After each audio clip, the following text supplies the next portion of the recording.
Good evening, ladies and gentlemen, and welcome to the Tuesday night edition of the Real Chat Daddy Show. I am your host, Chat Daddy, and I'm glad to be here with you guys. We are 3 days away from Christmas 2020. And for those of you that have not bought a Christmas tree yet, I am dressed as your Christmas tree this evening. I come complete with lights and ornaments and just everything to help make you feel festive this holiday season. I have another great show planned for your viewing and listening pleasure tonight. My co-host has been here with us before. Matter of fact, she's always here when we're on the last few moments of anything, and she tells us how to behave, what we should and should not be doing, all of that great stuff. She's Akila Easter. She's the creative director and founder of Akila City. Yay, didn't I do it right? .com. Yes, yay. She's a lifestyle expert, etiquette coach, and a professor. All around great woman. Glad to have her here with us again tonight. What's up, Akila? Hey, Art. Thank you so much again. I always love coming on here and keeping it the realist. And, we got the beverages out, so that helps with the keeping it the realist tonight. So honey, I can't wait to talk about these topics and get this going. Yes, absolutely. So 3 days away from Christmas, you look so calm. You look so collected. I know you have a child in the house. So are you the new age mom that everything is a gift card, or is Santa still coming to visit? Well, see, people won't like me because she knows there's no Santa. She knows who buys the gifts.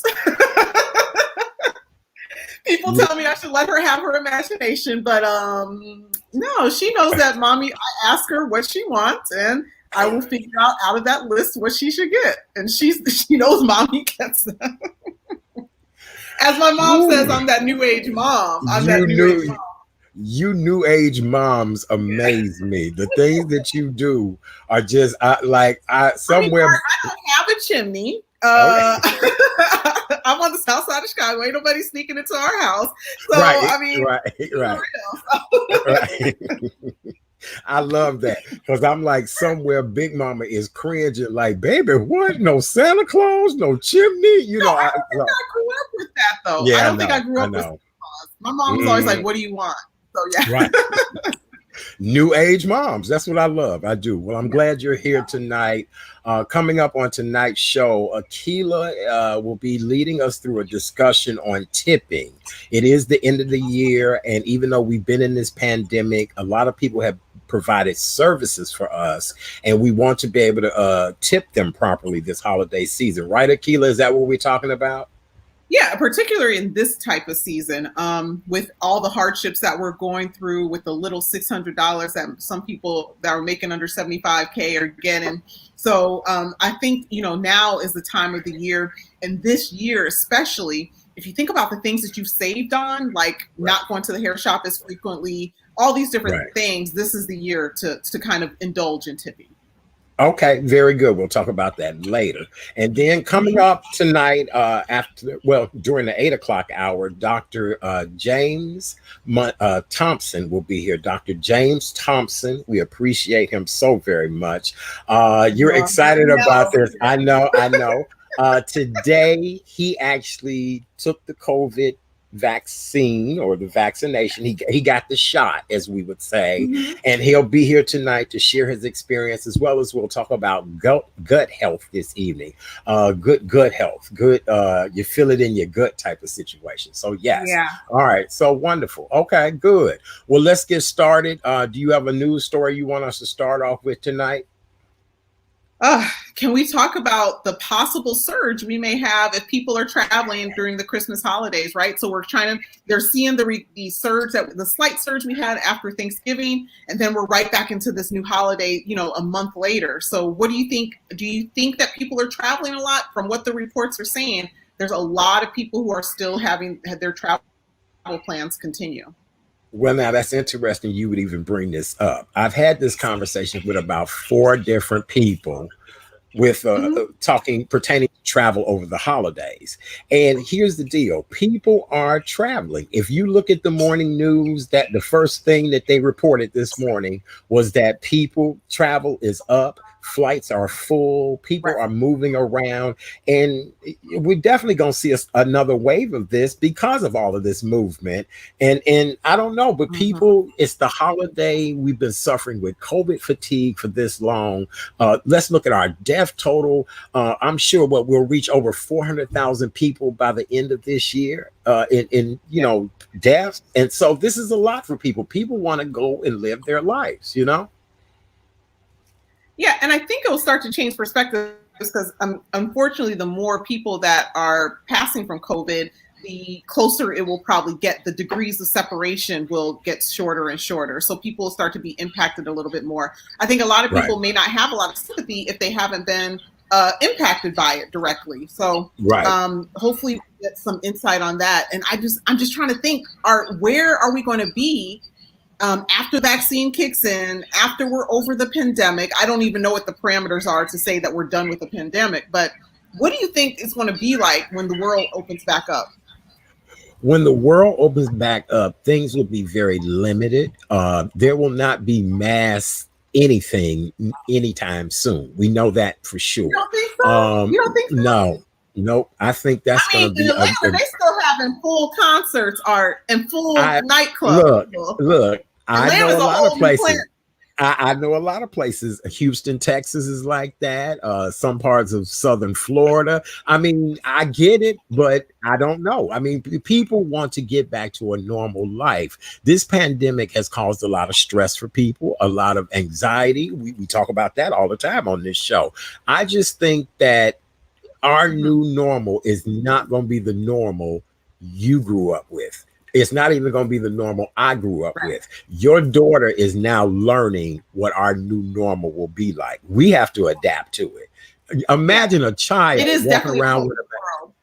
Right. Yes. A whole new world. What happened to my friends? What happened to my, extracurricular activities? What happened to the normal world? And so they would have to learn to live in this new normal, I saw a meme that said, I graduated from college during a pandemic. My kids will never hear the end of this. No. You know how our grandparents were like, they used to walk 10 miles to school. So now everyone's like, I lived through a pandemic. Yeah, I lived through a pandemic, doggone it. Yes, absolutely. So, I mean, that's something we have to think about. I don't know. All right. Go clean your room. I survived the pandemic. Yes, absolutely. You were conceived during a pandemic. Let's give the latest COVID-19 update numbers for the state of Illinois. As of today, Tuesday, Illinois public health officials announced 116 additional fatalities today, which now brings our statewide death total to 15,414 since the start of the pandemic. The state announced that we have 6,238 new or probable cases of COVID-19. And this is a day after logging the lowest number of cases, which was at 4,699 in nearly 2 months. Total number of known infections in the state of Illinois are 911,308 since March. Are you there? Are you speechless? Did I lose you? Are you just, it's a lot to take in. Yeah, I went out for a second. Sorry. Oh, that's okay. I was giving the COVID update numbers. I thought you had went out. That's why. Yeah. This is a lot to take in. Still we are battling. Those are college campuses. Those numbers can equal to the major colleges that we have in the city. Right. That's crazy. I don't know. That's crazy. Yep. Well, as we all heard, help is on the way. We found out that parts of Illinois and Chicago will see aid when it comes for mass transit, when it comes for support of airlines, restaurants, and entertainment venues, as well as the Great Lakes Restoration Project will get some funding, and a few other things. Oh, and a study for gun violence will get some funding. People will get an extension on their unemployment, or at least the $300 extra a week. Yeah, they're very vague about that. Does that mean that there's an extension, or does that mean that you're like, yeah, they're pretty vague about these details. I guess they don't want to give everything and not live up to it. So yeah.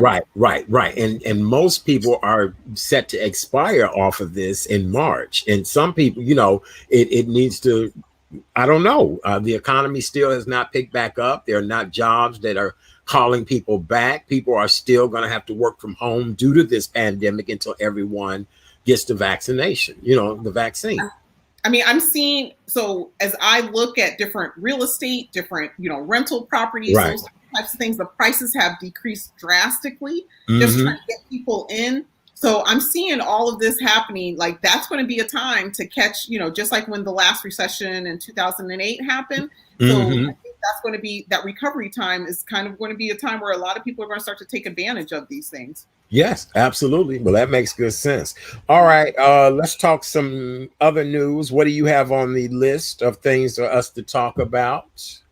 Can we talk about my auntie Dionne Warwick? Yes, please. Famous on the internet. Yes. Which people did not believe it was her, and she had to come and check everybody. Like, this is me. Auntie Dionne. Auntie, that's what friends are for. That's Auntie Dionne. Yes. I mean, but I think everybody has known Dionne's personality, quote unquote, right? So everybody's known she's a straight shooter. Yeah. She came for everybody. She was straight shooting on the internet, and now she has chosen Teyana Taylor to play the person. Well, she suggests that that's the person who should play her if there's ever a biography on her. What do you think? That's interesting. I hadn't thought of anybody else really to play Dionne Warwick, but Teyana Taylor. People asking for the Dionne Warwick story? Well, I mean, let me say this. Dionne has had an amazing career now. She has spanned, her career has spanned 5 decades, award-winning spokesperson, advocate. She used to be the psychic.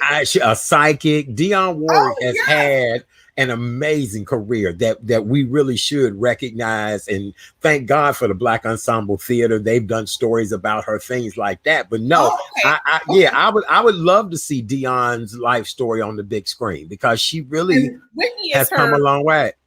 And Whitney Houston, she's her cousin, or how are they related? Yes, cousin. I think it is. I think it is. Yeah, somebody will chime in if we're not right. But yeah.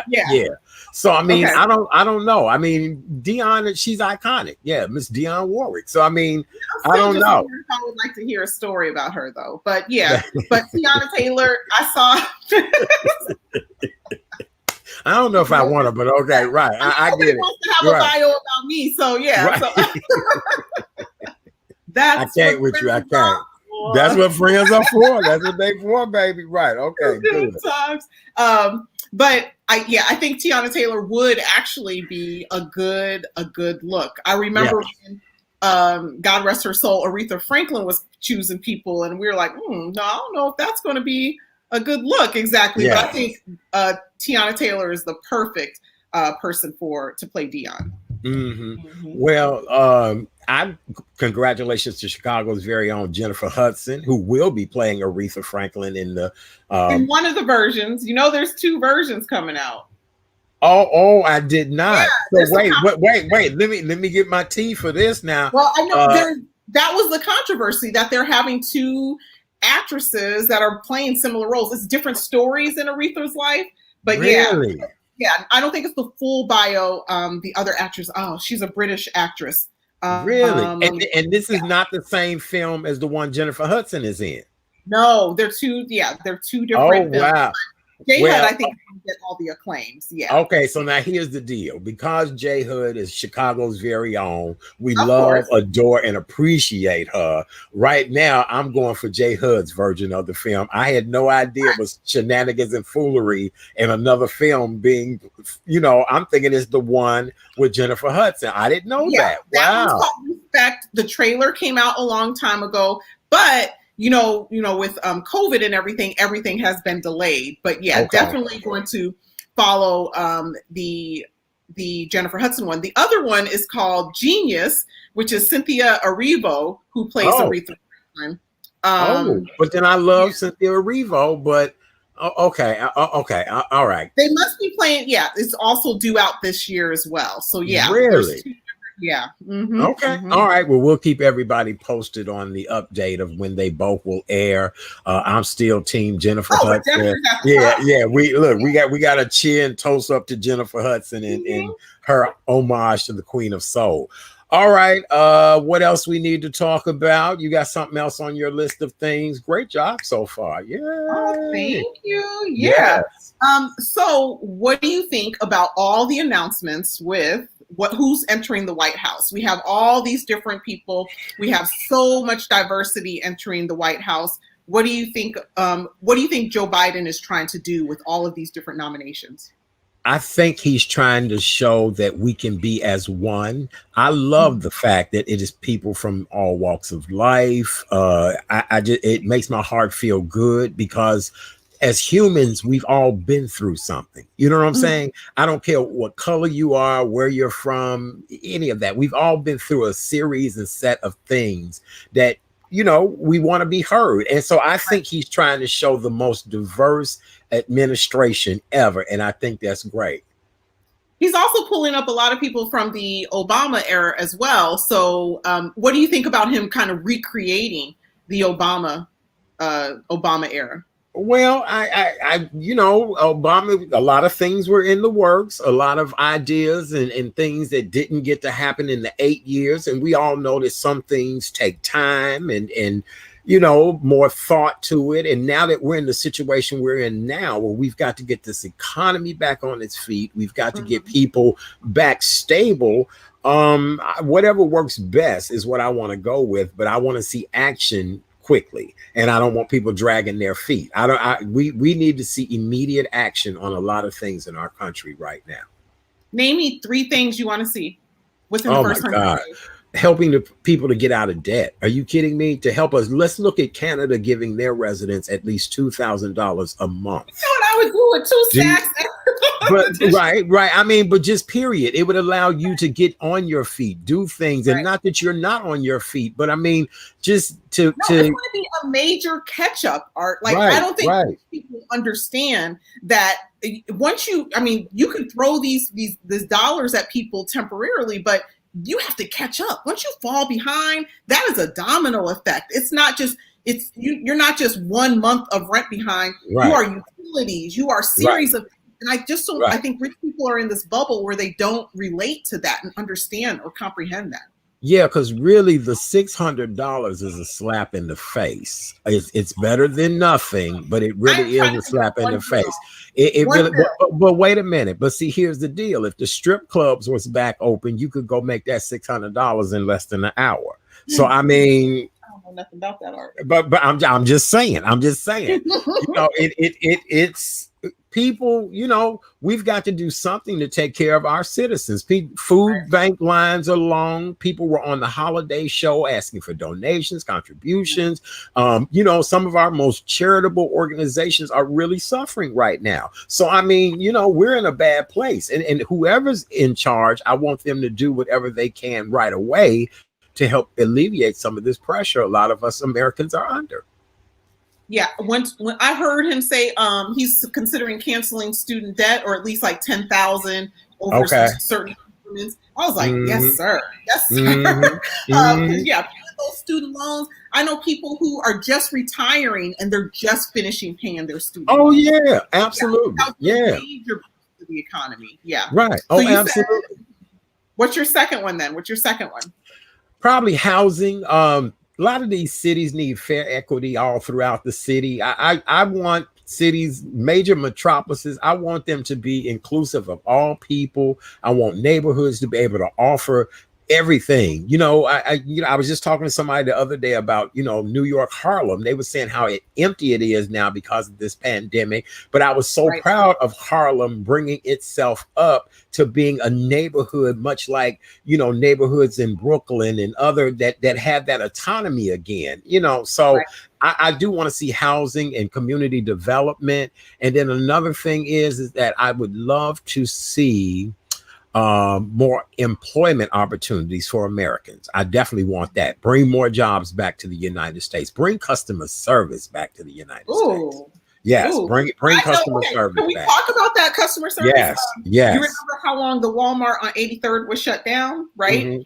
So I recently went there, and their customer service, hey, how are you? Thank you for shopping. Like I think people appreciate or recognize that they could lose everything when they lost their jobs for months at a time to the destruction that happened. Their customer service has changed. Well, they really don't even have they don't have people checking people out anymore, because I remember that was amazing. What I heard. I heard that it is right. They have one little kiosk in the beauty area. That's where I go, because I don't like to check myself out. So what is that? Because I know a lot of people that don't like to check themselves out. They say, honey, I don't work here. Why would I go to a store to check my stuff out? And I don't want the paranoia of missing an item, and that's put on me. Y'all arresting me at the door. I just don't want that responsibility. And most of the time you have to call customer service or ask for assistance because something's not scanning. I don't know how to weight something. Grandma in front of me doesn't know how to use it. So I think it's just too much. That's why I go to the little beauty counter, I get my few things, and then I'm like, thank you very much, and I leave. I don't want that responsibility. I know a lot of people like that. I'm just one of those people that I want to get in and get out. During this pandemic, that is my thing, that if I do have, that's my exercise, that's my way of getting out. I want to get in and out as quick as possible. So I don't mind doing it. Now, if we weren't in this pandemic, then yeah, I'll stand in a regular line because I read the magazines, I talk to people. But no, now let me get in and out. The paranoia I have at Walmart, because of how they check your receipts, I'm like, did I get everything? Yeah, please don't arrest me today. Those are like, did my daughter throw something in the bag I didn't see? So I just want to make sure. And then they even question, how many bags are you getting? Did you count the right number of bags? I'm like, right. I don't want that. Okay. All right. Oh, that's interesting. But somebody told me that they have, their cash, they have no cashiers there. So but they are very polite. They are excuse. Like I remember before, because I would go there, I go there for everything that's not food, right? So it's just like nobody wanted to work. So I think it does take sometimes, you realizing and recognizing, and they hired, a lot of new people. Having that loss makes you appreciate that opportunity. Very good. All right. Well, for those of you all that are just joining us, welcome to the Tuesday night edition of the Real Chat Daddy Show. I am your host, Chat Daddy. Want to wish all of you all a happy holidays. Yep, it's holiday 2020. We are 3 days away from the day that the big man comes down the chimney. For those of you all that did not buy, I said it, come down the chimney. Yeah, he right. Backdoor Santa. Yeah, ain't no chimneys in the ghetto, right? Ain't no chimneys in the project. Look, I am your holiday tree. If you do not have a tree as of yet, see, I am able to be your holiday tree tonight. Glad you all are tuned in. Our co-host tonight is the amazing Miss Akila Easter, lifestyle and etiquette expert. That's all you get. Tonight. In just a little bit, Akila will be talking about a new phenomenon called Clubhouse. We'll talk about what that's all about. And then we're going to talk about tipping during the holiday season. It's time for y'all to give a little cash out to a few people to say, thank you, I appreciate you, that type of thing. And then later on in the show, we are talking about gut health, and we'll talk to a doctor who received the vaccine today, the first dosage of the vaccine. So that ought to be good. Girl, I wonder if he gonna like howl or something while he doing the interview. Don't do that. Don't scare people. I'm not. Don't do that. They know I'm just joking. Yes, they know I'm just joking. Right, girl. Right. Wouldn't that be amazing? Locked up forever. Look, he get on here tonight and be interviewing with us, and he be talking, doctor stuff. Then he go. What's the movie with Michael J. Fox when he turned into the wolf? Yeah. I'll be like, oh my God. Yes, absolutely. All right. So, what else? Okay, that's it. What else we got going on in gossip and entertainment, my dear? Let me put some comments up here. Oh, Santa may not wait. Let's see. I'm reading these comments. Oh, COVID. Santa may not make everybody's Oh. house. Right. Now, see, let me tell you the funniest thing. Debbie, I'm glad you put that up there. The other day on the news, because I made a post on my social media page that they were saying that Santa was COVID free and that all the countries had cleared him to be able to travel to each one of the countries. But before you say something, today, they announced that there are cases of COVID in Antarctica, that people who are in the team up there that are always there together in that cluster, supposedly 2 of them are positive. I think they said 2 for COVID. So how did it get all the way up to Antarctica? And survive the cold. Like certain people said, different temperatures, too hot or too cold. Right. But I mean, it's a virus. It gets there. It travels. So I don't think people understand. And I'm so glad the doctor will be on here to explain at least what a virus is. There's so many different new things that are coming out, and from different new viruses and these different types of things. Oh, so wait a minute, Debbie, was it 8 people, Debbie? Okay, I know they said quite a few people that tested, and I'm like, really? And they are all living together. So, they're the regular, like, people that run like everything up there. But they have deliveries there. They have to get their food and everything delivered to Antarctica. I know scientists who have gone up there, and they have these special deliveries. So maybe, there's many different ways that it can get on there. But that's what makes me so nervous and worried. Like, we talking about yeah. I don't know. Interesting to say the least, the planet is an amazing and scary thing. So yeah, I think we're starting to see that. And I think a lot of people, even though we hear these stories of people not respecting science, I'm a little biased, but I think a lot of people are starting to respect and starting to get interested in science because of these new things that are happening. Right. Now, you know what? Debbie made a great point too. How do you isolate twice up there? Because they already in isolation. You know what I'm saying? and it's 8 of them. I guess it's the mask and the 6 feet, so, and I'm sure that they not, I know that many people are not in public. They seem like they're isolating well, but I know when they get around people they're comfortable with and familiar with, they're not isolating as well. Yeah. Well, when you in isolation with people like that in close quarters, I'm sure they have become everything to each other. And so I don't know. That's just weird, but that it has gotten all the way up to the North Pole. So I don't know. We have to be careful. Maybe Santa won't be able to travel around, like, Italy's on lockdown. Europe is on lockdown. So, not all of Europe, but London, Right. So, So, all right. Well, with that being said, ladies and gentlemen, it is time now. Every evening on the show, we remind you that we are in the midst of a global pandemic and that we do want to stay healthy and safe. So we tell everybody to please get your mask. You got your mask, Akila? You got it? You got your mask? Look. So I have one tonight that says, I'm smiling. Oh, mine's so plain art. Now you make me feel bad. That's all right. No, don't feel bad. Don't feel bad. Don't feel bad, dear. Don't ever feel bad. And then I have another one that is my Santa Clauses. Oh, I like that one. Thank you. This is all my Santa Clauses. Yes. That's super cute. Yes. And then last but not least, I'm a shiny Christmas tree. So yes, see? Ooh. There we go. Yes, absolutely.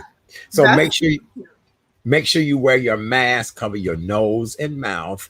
Yeah. No gaps, no opening. Yes. Tell them, Akila, what they not supposed. So it should be secure flat against your face, right? So you shouldn't have these openings on the side that I see some people have. You can't keep putting it down under your chin when you're trying to rest, because then you're just spreading the germs down here. I'm becoming a real germaphobe. But yeah, make sure your nose is covered and make sure it's secure under your chin. Right. Yes, very good. All right. Yeah, I'm a germaphobe now too.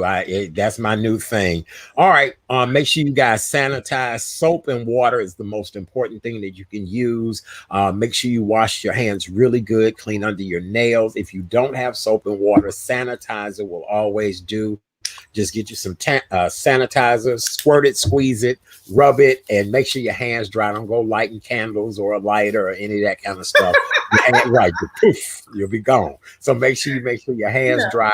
Social distance at least 6 feet. Stay back. Get off of each other. It's not that important that you stand up on people. And be aware that the side means 6 feet too. I find people think behind, but I found people standing right next to me. I'm like, can you please give me 6 feet all around? So I think people think I was standing in line at the dry cleaners. Sorry, Peter. I was standing in line at the dry cleaners, and he was standing. So, they have 3 lines, which is, I think the setup for the cleaners is poor. So, and the dude just came up and stood right next to me. I'm like, sir, you see all these stickers, but the stickers really go back. They don't go to the side. I'm like, this doesn't. So yes, make sure it's the whole parameter. Yeah. Yes. 6 feet this way, 6 feet that way. I feel like I'm doing a demo on the airplane. 6 feet, that's true. Yes, right. Yes, that's right. So make sure 6 feet. And here's the best part of all of this: if you're not feeling well, keep your ass at home. If you're not feeling well, stay your ass at home. Easy, simple. Tickle. We don't have to fight, argue. Any tickle, right? If somebody tickled you last night and you still feel ticklish, do not go. Right. Well, that's another thing. I mean, we've got to have a relationship. And are you inviting people at your house late night? Like, what are you doing? Like, are these people getting tested? I know people that are having, but I know people who are having fun. They're still having fun. And I'm like, new people who haven't quarantined for 14 days and they're coming to your house. Okay. I'm gonna sip my tea. My name is it. Okay. I'm gonna sip my tea. That's all I'm gonna say. Okay. All right. So if you're not feeling well, stay at home. And remember, you guys, try to limit your holiday gatherings. If it's not people in your home, your normal household of people, do not invite people over. Do not have parties, any of that until we get this virus under control. All right. And if I can do a plug, Art, I recently wrote an article that will be in parents.com. Speaking of COVID manners for toddlers or children. So make sure you check out my social media, because my article will be published next week in parents.com talking about these exact things, ways you can teach people to kind of respect your boundaries with regards to COVID. Very nice. Akila's website is right there in her name box, you guys. Make sure you go check it out. Great website. She does a lot of good things to just help us stay fair, right, and just about things. I love it. Yeah, it's all about being just. All right, here we are. Akila, I'm now going to turn the tables over to you. This hot new app or this hot new phenomenon is something called Clubhouse. Somebody brought it to my attention and I said, well, I'm so busy. I don't know if I have time, if I, whatever. They was like, oh no, honey, this is like the Soho house of your phone. And I said, like the Soho house of my phone. And so I got accepted. I signed up, but I still don't know what it is. So can you help us to understand what is Clubhouse? Well, Clubhouse it's an app where it's a new social app. It's in beta form. So there's only about 300,000 people on it right now. Just to give you some perspective, there's about 2.7 billion people on Facebook. So that's how small or exclusive this is. Yeah. So it is, it's a feature where you create your profile and you join different clubs or different houses. There's they call it hallways and things like that. So people have different topics and you can join in the room. And what they do in the room, you could be an audience member or you can come to the stage and talk. What's unique about Clubhouse is that you're using your voice. That's the major thing. There's no text. It's just you open your mic and you get to talk. Now, there's been a lot of controversy on there because There's been some racially charged rooms. There's been some white only rooms on there. There's been some black only rooms. There's been some very controversial topics that have been on there because this is it's exposing society. We know how our society, I think this last year has really put a magnifying glass on. Big time. Yes. Yeah. So these rooms are becoming very controversial, and they're trying to figure out ways to kind of regulate it. But it's just a new social app open to, and it's a lot of marketing. It's a lot of marketing and networking. A lot of people that you would never speak to. I like to get into the rooms in London, in Ghana, all those different places, because you can connect with people that you would never have, even on like IG and all those other social apps. This is more intimate because you're actually having conversations. You're having conversations with celebrities. You can get and talk to celebrities directly, and you can see how people change when celebrities walk into it. It's so funny. The social experiment of just watching this is just funny to watch. But I like it. I've gotten a lot of new connections, a lot of new information because of the different realms that I'm trying to enter, and that's what I'm using it for. Wow. Well, I've been in there and I noticed people are steady following me, and I'm trying to follow people back. And I actually took a few seconds to listen in on a room. It was interesting. I think that I would be best at hosting a room. And so I'm now trying to figure out what my discussion or what my TED talk would be in this room. So we'll see. Yeah, it's engaging art. It's different from just you giving a speech. It's more, put the crowd in, give the feedback. And speaking of what we were talking about earlier with people being blessed during this holiday season, I was in a room, it was a spiritual room, where they were talking, and one woman just came up and, had her testimony, and the whole room blessed her with $3,000. We're sending her Cash App. She ended up with around $3,000 that night. We're not supposed to share the stories, but she needed a blessing in that time. And the room just blessed her. So if you can imagine having 160 people in a room and you're sharing your testimony, then every one person starts a chain of, I want to help you. Then the whole room blessed her. Amen. Amen. And that's what I'm talking about. That's the people we should be. That's the life we should be living. I don't care who you are, what you've done in your past. I think that now more than ever, we need to all be on an even keel and start blessing each other. And that's exactly when you invited, me and I got on, I said, no. On here, it's going to be a whole different walk than what I do here on this show. Oh, absolutely. Because it's about blessing people. Really. I love it. Well, thank you for explaining this, sister. Because look, you told me to do it, but I was like, what is this? And I get the little notification. Right. Look, isn't that how grandma used to say, look, grown folks talk. And that's how I feel. Because some of these people are very technical in their field. I'm like, I can't, I'm just going to sit back here and just be the little fly on the wall. But there's been a lot, or it's just a lot. It's funny. And you can talk to a celebrity, which you probably would never, there have been celebrity rooms that have been going on for 4 or 5 hours at a time, where you can sit on stage, have a regular conversation with the celebrity. And that's what you said earlier with, it's an even field. It's you having access to people that you would never have access to. Yes. So no, it's wonderful. Thank you so very much for that. Absolutely. All right. So it is the holiday season, and it is time for you to show your token of appreciation to people who do things for you. And so tonight, our etiquette expert and lifestyle expert, the one and all, that's you, boo. That's you.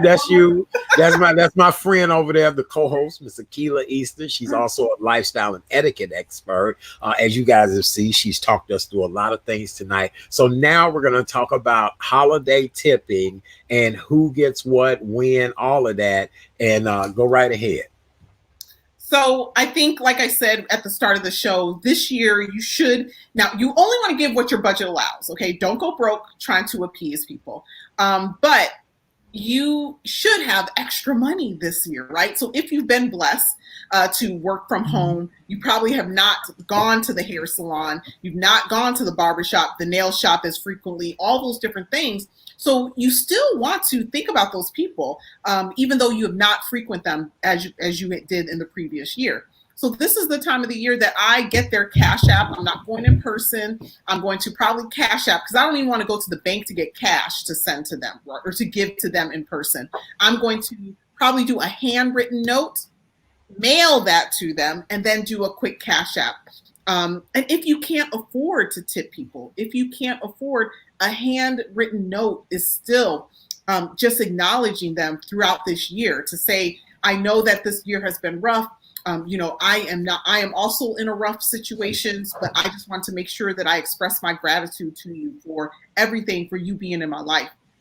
The people you are tipping are people who are you frequent. It's not just somebody that you go to once a year. It's, for me, the hair shop, I go, every 2 weeks, right? So that person is my counselor. So those are the types of people. Mm-hmm. Okay. So nail tech, barber or beautician. Delivery people. Now, what do you mean delivery people? Because when you do the food service thing, that's one thing. But are you talking about maybe my UPS, FedEx, that type of, Your UPS, your mail people, especially if you know that you've had an influx of packages being delivered to your house, which many of us have, if you have that luxury. So many of us have increased that. So you can leave, many of them cannot accept gifts, but their management does say if they're forcing the gift on you, take it, just to be polite. But you can do little treats, outside your door. We send those, we've seen those before, but where they've left treats for the different delivery people just to show a small sign of gratitude. But you want to be cognizant of that. We haven't had bad weather yet, so they haven't delivered in bad weather, but think about that. Think about the things that they have to do. Mm-hmm. Okay. What about the person who walks my pooch? What do we do? Okay. So you're probably going to spend what you spend weekly on them, you're probably going to give them that weekly for the tip for the year. So if it's like a personal trainer, you're going to tip them for maybe one full session. So, and that's the way that you should look at it. Your babysitter, which I have, you're probably going to tip her for your average session. So maybe if I book her for 5 hours, that's what I'll pay her for. So that's the way that you should look at it. And if you don't know what to, or you can't afford a lot, the new suggestion I gave for this year is ask about their kids. Ask what toys. I know a lot of kids' toys are expensive, but ask for a small list from the kid and give kids the toys. And that's kind of you expressing your gratitude to them by gifting their kids. Very good. What about giving these people gift cards? Is that a good idea, bad idea, or should it just strictly be cash?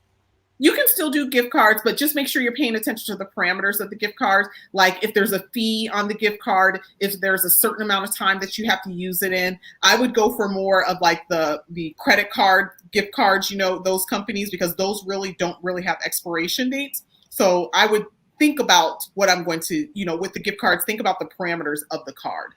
Right. You know what? I wanted to talk about some ideas of people maybe ordering their holiday meal this year from restaurants and things like that. Because keep in mind, Big Mama's big Christmas dinner is not going to happen. God, y'all, please don't, this year. Kind of order some food, have it sent in. What's the route?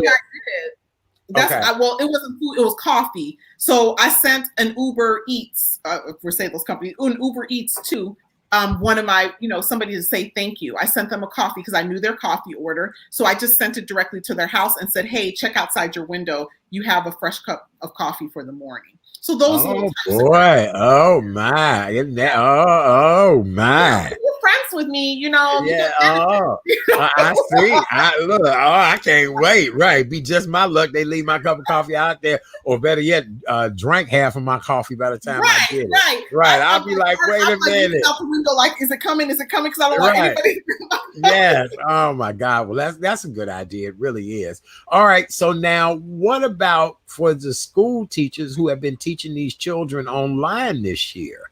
What do we? I know you're really not supposed to tip the teacher, that type of thing, but how do you kind of give Mr. or Mrs. So-and-so a little token of appreciation? Well, I mean, if you've been a parent, you know that you are getting many emails from them. So you have their email address, and that's a way that you can send a gift card through the email. So my daughter had an actual pickup for gifts from them, but we are going to send her via email, just like an Amazon card, because teachers go above and beyond. If you are a parent and you've seen the packages that teachers have put together, they are elaborate packages that they did at the beginning of the year. They are organized to where they can tell the kid, go on the left side of the folder and go to the second sheet. Like, that's how detailed these teachers have been. So they put a lot of effort in developing these things. So yeah, a sign of gratitude to them. You can send them a gift card via email. And I think that would be the best option versus I'm trying to help them reimburse the money that they probably spent getting organized for this pandemic year. Right. Okay. That makes good sense. All right. See, I told you, Akila. Now, somebody said, what about the man that delivers medicine? Do you tip that man or that woman, or what medicine we talking about? You know that person. That person. Do you tip that person also too? I mean, if you see that, you probably see that person on a weekly or bi-weekly basis. I mean, not that I know.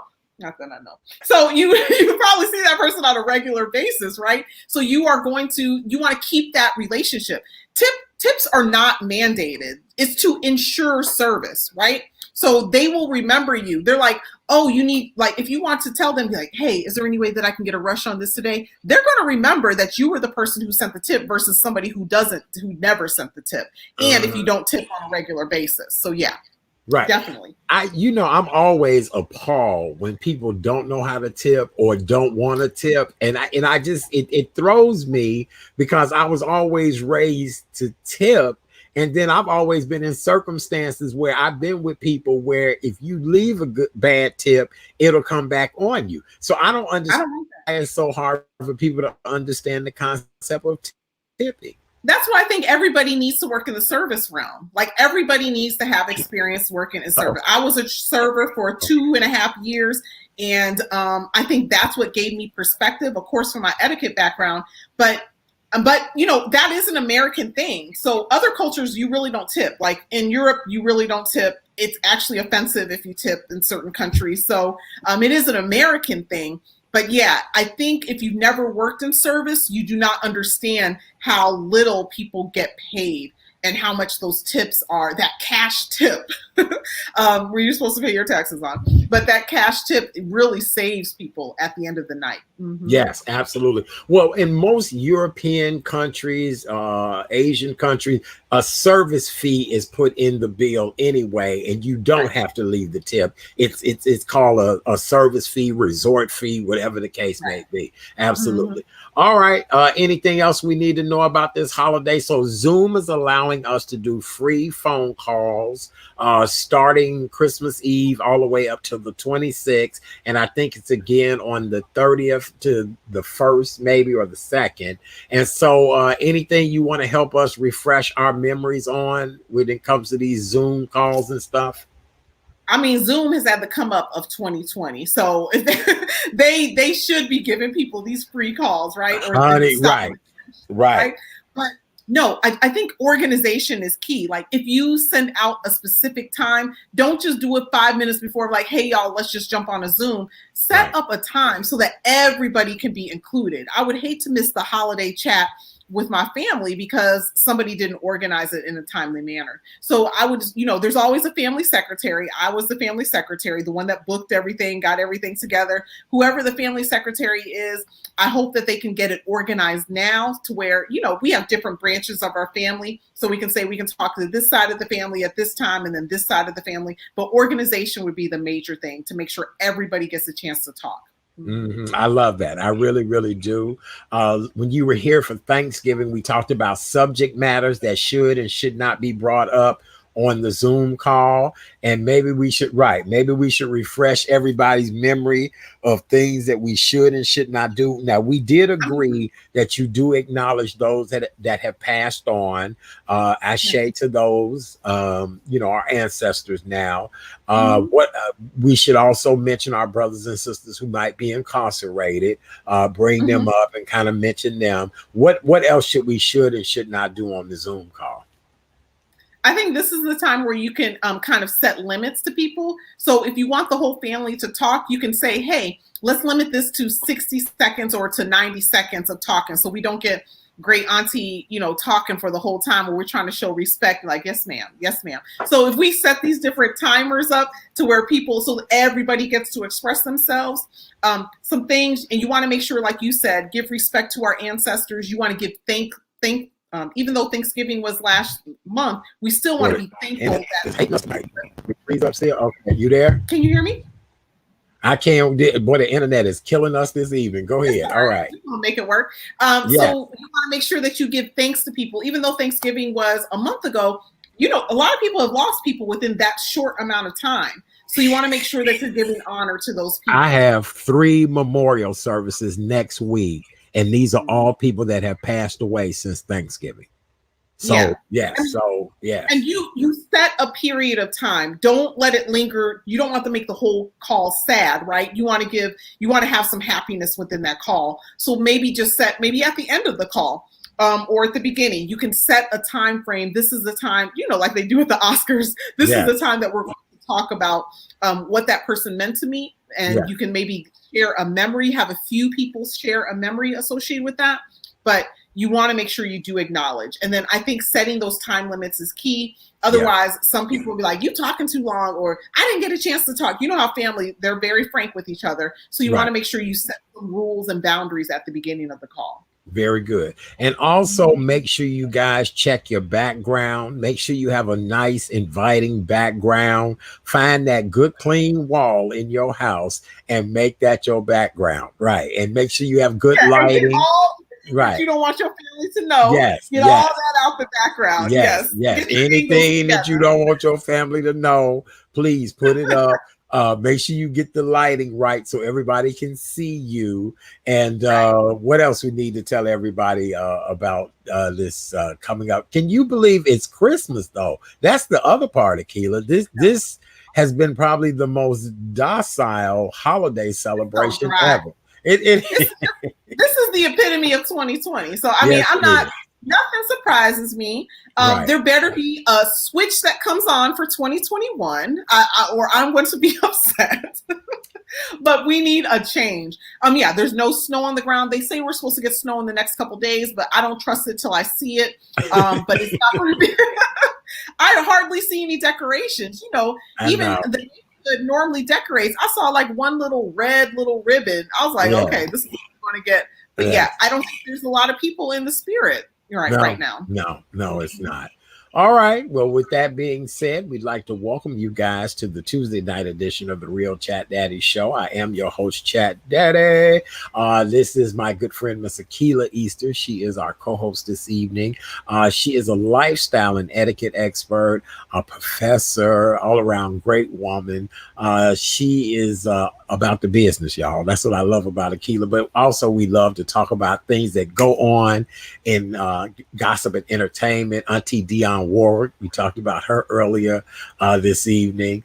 So right now we're talking about a lot of different things. Etiquette when it comes to tipping people, what you guys should and should not be doing on your Zoom calls. Let me see. What else do we want to remind everybody of before all of this? I guess we need to talk about New Year's Eve. That's going to be different as well, too. What do you think we should do? Be respectful of everybody's way of celebrating, right? So we have Kwanzaa after, immediately after Christmas. So you want to be respectful of that observance. And then, New Year's. People are sending me messages of, what are you doing on New Year's? I said, I'm sitting in the house. What are you talking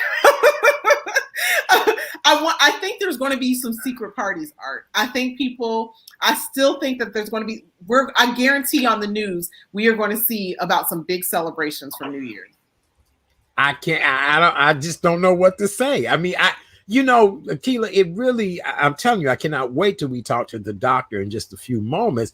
I think, people being diagnosed with COVID now is just like, and then, no. And let me say this, and I don't mean that in a disrespectful way, but people they're not having any boundaries. They're forever doing the wrong things, or at least what we think are the wrong things. It has not directly affected them, so it's not in their world. It's not in the same thing with HIV, because HIV is a virus as well. It's a viral infection. People did not relate to it until it started to hit home, right? So they were dismissive when HIV first happened because it was happening to a particular sector of people. They're like, that's never going to happen to me. But no, until it started happening to other people that were close to them is where HIV started to get all this funding, all this attention, and things like that. That's what's going. It's the same concept. This is how society works. I don't know. It's a lot to take in. It really, really is. All right. I just wish we were considerate of our neighbors. Even if it's just not us, like, because I hear so many people saying, well, I don't have any underlying issues. I'm like, but you do not know who is around you. That's what I wrote about in my article. You can't see underlying issues. So you don't know who has it. And from our culture, Black folks don't talk about the issues they have. You don't know if your auntie has high blood pressure, has diabetes, because we don't talk about that family table. So you have to be thinking about everybody around you.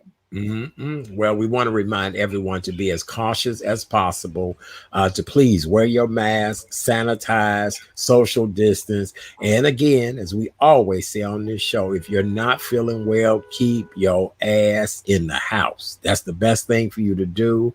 It really is. Keep your ass in the house. Yes. And that's one thing. I'm grateful that I have a home that I love, right? Me too. That I created my home that I'm comfortable in. Yes. I have been in here for a long time. Yes. Oh, I can imagine. No, I feel the same way too. But I've always been that type of person that whether I live in a cardboard box or a mansion, I want to be able to come home to the comforts of what I like, how I like it, all of that. So no, I'm with you on that 100%. I agree. Yeah. Make your home your refuge. Make it, yes, I agree. Yeah. I'm like you. Been in here a long time. Been in here. Look. Right. Like, yes. Okay. Well, we want to tell everybody that's what it's all about. Happy holidays to each and every one of you. Christmas is just 3 days away.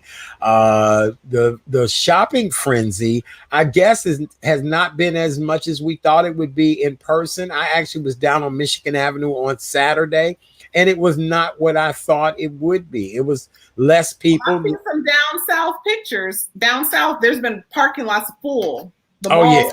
Yeah. Now, have you been in a mall at all? I haven't been in a mall in probably a good 10 years. So I shop online. I do a lot of online. I don't like to shop. I like to have an idea of what I want, and then I look for it, and then I just order it. I'm not a shopper. I love clothes, but I'm not the person who walks around the store trying to see everything. I don't have the patience for that. Really? Wow. You new age mama, you a new age shopper, all of that. I love it. I do. I mean, my daughter knows how to shop online. She's like, what you doing? She's like, are you going to put that in your shopping cart? I'm like, girl, if you don't get away from me. Oh my God. I just think it's cool.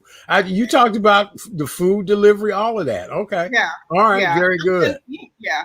I'm trying to figure out the balance with that. Will you cook for Christmas or no? We are doing we're doing a crab boil. So yeah, we're doing more, a Louisiana crab boil. Wait.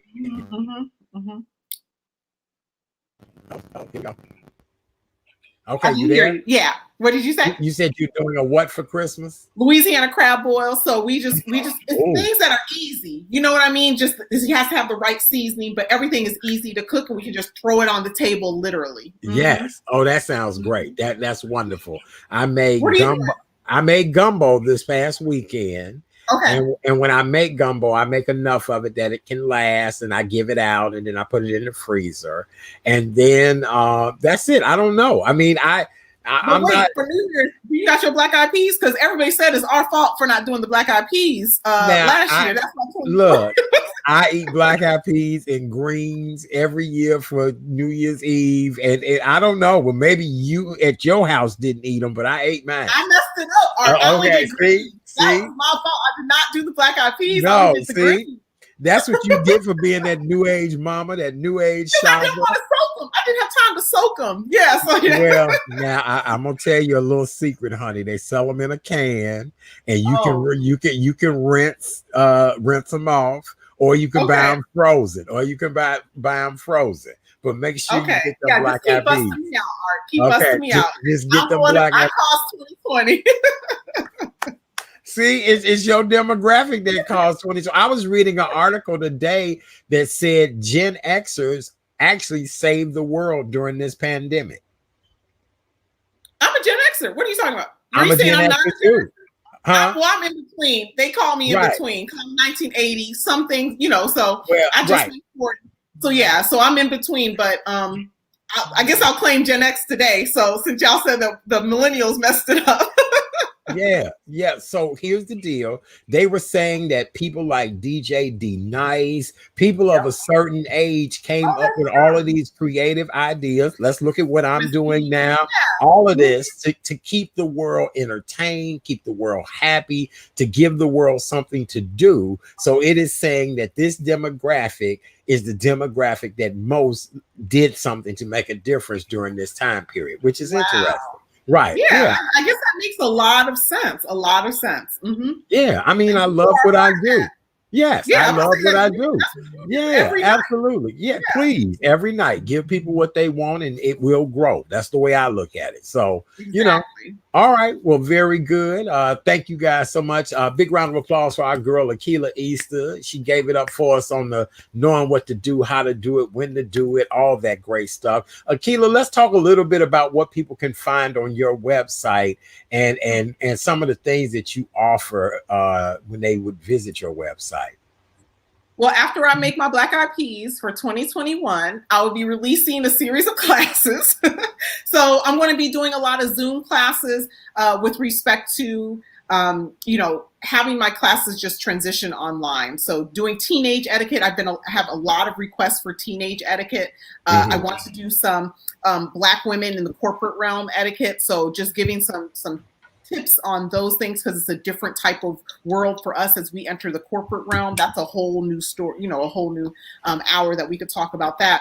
But that's what I'm doing. I'm transitioning to a lot of classes where people have direct access to me. And then, I have a couple of publications coming out. So I'm excited about that. And then some products coming out as well. So those will be down the pipeline in 2021. Yeah. And I hope I'm able to join you on some of those amazing things that you do. You are. I love supporting you. I love supporting you in all that you do, because I think you do quality work. And here's the deal. We've gotten away from being of grace and elegance and all of that. And I just think we need to get back to it all. I do. That's why I think you are a treasure when it comes to teaching people what to do. Absolutely. And let me emphasize, it's not about elitism or being bougie or bourgeoisie, excuse me. Bourgeoisie.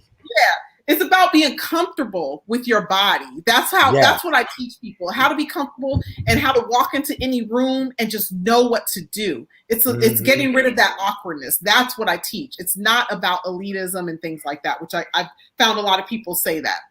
Oh, and that's sad. No, that's not what that's about. We need to go back to the days of, being chivalrous and kind and, doing things the right way. So I don't know. Call me old fashioned if you want to, but I believe that's the way we should live life. All right. No, I think it's been perfectly magnified during COVID. So I think that's what we've seen. So yeah. Yes, I agree with you 100%. So listen, there will be a Wednesday night edition of the Real Chat Daddy Show. I actually was going to call tonight the last night, but we've got to talk about Ma Rainey's Black Bottom.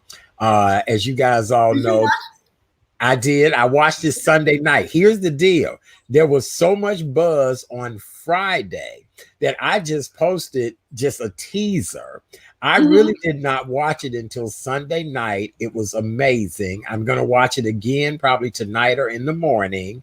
And we're going to have a roundtable discussion here on the show tomorrow night about the life and times of Ma Rainey. And then we're going to talk about the Netflix film as well, too. I mean, she was ahead of her time. A lot. I'm not going to get started, but yes, that is a movie that you have to watch more than once to get all of the different historical context that's associated with it. Yes, because here's the deal. I loved Ma Rainey. I got it. I understood. So in Chadwick's role, that's a whole nother dynamic as well too.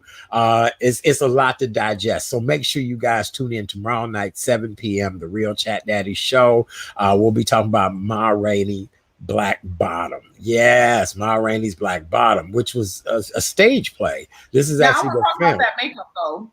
Can y'all talk about the makeup too tomorrow though? We gonna cover it all. We gonna cover it all. We gonna all I know is Viola Davis is a genius. Viola Davis is a genius, and that's all I'm gonna say. And then tomorrow night we're gonna also talk about what would you do. We're 2 days away from Christmas, and I'm gonna present some scenarios and situations and find out what would you do in that particular case. What would you do? You run up on a lady who has just been put out of her house. Husband's been abusing her, and she's standing there with 3 kids. What would you do 2 days before Christmas? So that ought to be interesting tomorrow night.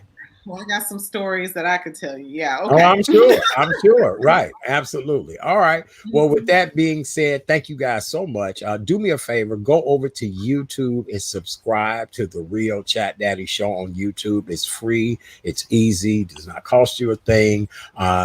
Every count and every like I get is important. It helps out quite a bit. Facebook, the Real Chat Daddy Show as well too. Stop there. I have a wonderful website. When you guys get a minute, stop by and visit therealchatdaddy.com, therealchatdaddy.com. Our co-host tonight is the amazing Miss Akila Easter, lifestyle and etiquette expert, but she's actually a professor. And what did we call you the last time? You're kind of like a geek, a nerd. I nerd out on I love understanding how the world works, and that's what science does. It's getting an understanding of how things work, and that's what I've decided to dedicate my career to. Well, Akila, our next guest this evening, get ready. It's almost like we're getting ready to be in Las Vegas, and like he has a show on the Strip, and it's all about body. It's all about health. He is amazing. I told him, I said, the last time you was on the show, it was like a superhero came on and told us everything we needed to know. Now, we're proud of this gentleman because earlier today, he actually received a dose of the COVID-19 vaccine.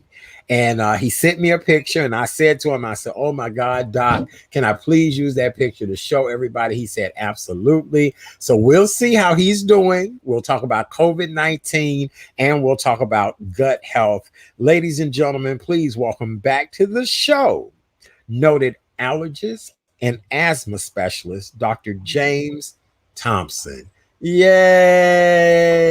Hey, thank you. There he is. Hey, Doc, how are you? Doing great. Can you hear me? We can. Good evening. Okay, Happy all right, holidays. Good. Happy holidays to you. Good to be back. Yes, it is a pleasure to have you back. Now, Doc, I've got to start off by saying you don't feel like howling or neighing or how you look great, Doc, but you got the shot today, Doc. So, we kind of thinking, no reactions. I mean, you still smiling. You okay? How was it? Doing all right. It wasn't bad at all. Felt like a flu shot. Okay. Yeah. I just don't want anybody running to my right side here. That's all. Just stay away from my right. It's a little tender right now. Yeah, but, and good. I tell people I get the flu shot every year, and you're right. Your arm is a little sore, and then I felt a little off for about a day or two. But after that, I knock on wood, I've not had a major illness like that, in years because I've, helped my immune system by taking that flu shot. Doctor, we want to start off with all the skeptics that are out there. We know you're a medical professional, and that is a part of what you do. And you said you would take the shot, but let's talk to our brothers and sisters who are like, hell no, I'm not taking that shot. Well, there are quite a few. I decided to put a little snippet on my Facebook page last week, and my gosh, I opened it up to the public instead of just the people that were following. And I must say about 80% of the people were way out their minds about this thing in terms of misinformation. And, it was funny. Some people that love Trump were saying, "Oh, it's a hoax that we don't have 2 and 3,000 people die," and they didn't believe any of the numbers. And then there were some people that hate Trump. They said, "I'm not going to take this Trump virus, this Trump vaccine." So it's like, wow. And then you had people of color like, "Oh no, I don't trust this. No, Right. it came too fast." In 1 year, are you Right. kidding me? Anthony Fauci said that it usually takes 4 years. So there's a lot to be said out there. But let's drill down on a couple of main points. First of Okay. all, let's talk about the speed of this and what's behind it. What a lot of people don't know is they didn't come up with all of this from February to now in terms of coming up with this viral platform, with this vaccine platform. There were some hidden figures years ago dealing with this. It was this genius out of Hungary. Her name is Caitlin Katero. You can look her up. She came up with the first vision of using messenger RNA for this purpose. But her work, after she immigrated here from Hungary and joined the Temple faculty, her work was really dismissed and ignored, and she couldn't get funding, and she was demoted as a professor. But she just stuck in there and had an assistant that stuck with the research. And then it was later. Now this is in the 1990s, mind you, 1990s. Messenger RNA platform was Mhm. emerging. Another professor at Harvard discovered some of her work, saw some of her published work, and decided, wow, we're onto something. Maybe we can make stem cells out of this. And so he started working on it, and he advanced it a little further and took it to some of his other Harvard cronies. And next thing you know, they formed the company Moderna. So Wow. Moderna was formed because of messenger RNA. In fact, the Moderna name is from modified RNA. But I think we need to talk about what mRNA is. So Okay. I don't know how we can give like a general overview of protein synthesis, but Yeah, sure. this is the mechanism of the cell. Yeah, we'll get basic. So first of all, RNA is a type of genetic code. Stands for ribonucleic acid. We all have RNA in our bodies, messenger RNA, mostly in the nucleus of our cells, in all of our tissues, or most of our tissues. There's DNA, and DNA is the blueprint for making messenger RNA. So there are proteins and enzymes in the nucleus of the cell that transcribes the message on the DNA and makes the messenger RNA. And then the messenger RNA are these little strips of genetic code that make their way out of the nucleus into the cytoplasm, the part of the cell that surrounds the nucleus, to do the work. There's machinery in the cytoplasm called ribosomes, and they take that messenger RNA and they translate it into proteins and enzymes and things that make us who we are. Right. Muscle cells, brain Mm. cells, the whole thing. Okay.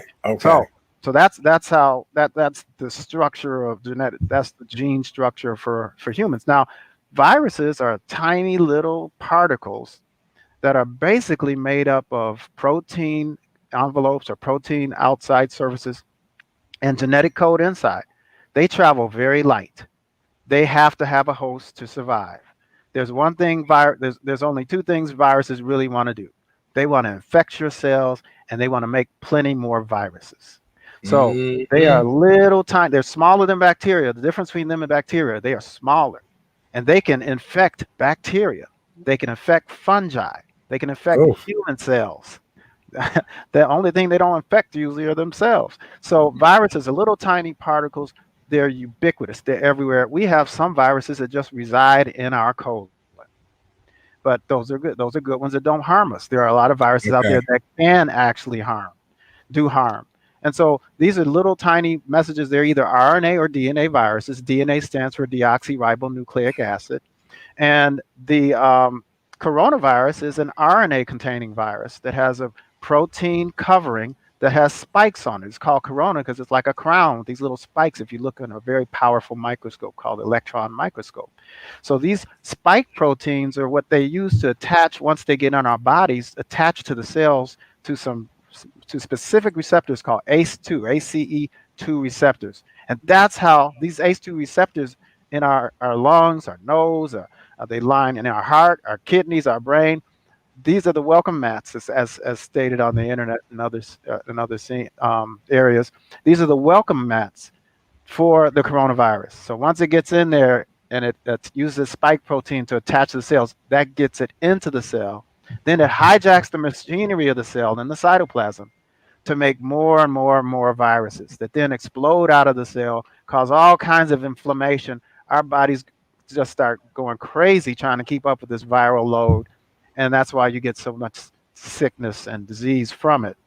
And Mm. so what you hear a lot about is the spike protein, because that's what they focused on, and they did. They really lucked up, because that's exactly the most important part to focus on to attack this virus, for our immune system, for antibodies to attack the virus, is the spike protein on it. So they use this technology, and I was saying, giving you a little bit of history there, for how you had the lady from Hungary, Caitlin Cotero, who first came up with the messenger RNA. She decided, well, maybe we can take these little strips and do good with it, and have people and have these strips make things that we want that help the body or fight off inflammation or things like that. And so the Harvard scientists, they took it a little further and thought, oh, we could do this with vaccines. We could do this with a lot of stuff. So that's how Moderna kind of started working on the messenger RNA, plus a lot of other constructs. But nothing had come out of Moderna that was FDA approved till now. Okay. They're about a 10-year-old company.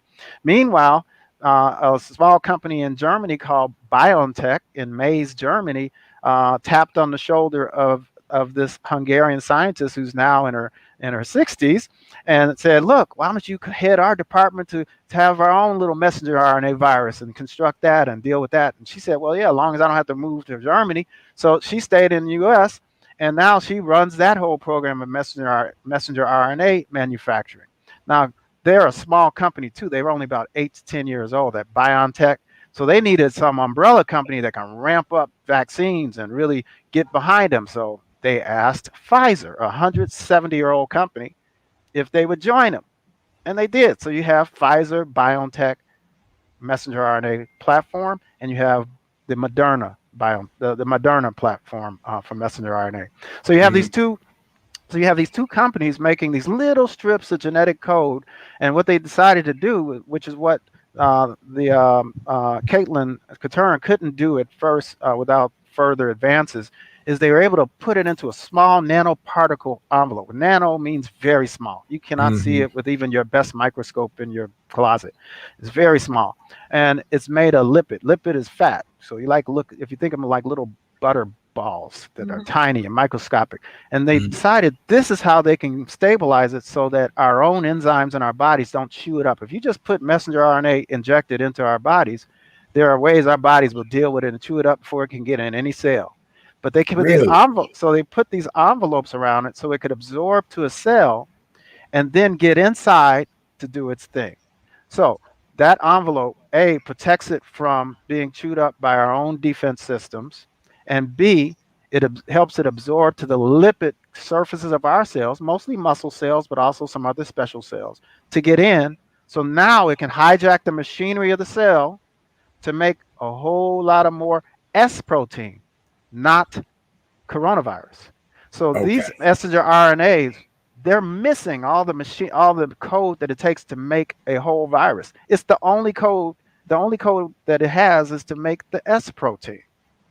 So now our cells can make this S protein. It can rise kind of out of the cytoplasm to the surface, present to our immune system, T cells and B cells.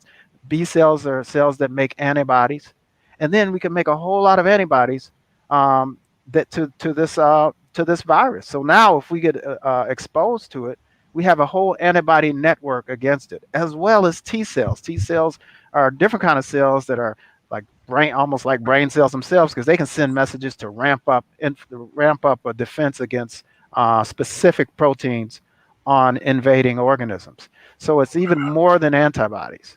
So that's how that process goes. And the reason why people shouldn't be worried about getting the virus from it is because this genetic code only codes this vaccine code that goes in and allows us to present this protein that our cells make, can only make the S protein. S protein itself can't be a virus. It can't multiply, it can't reproduce, it can't survive.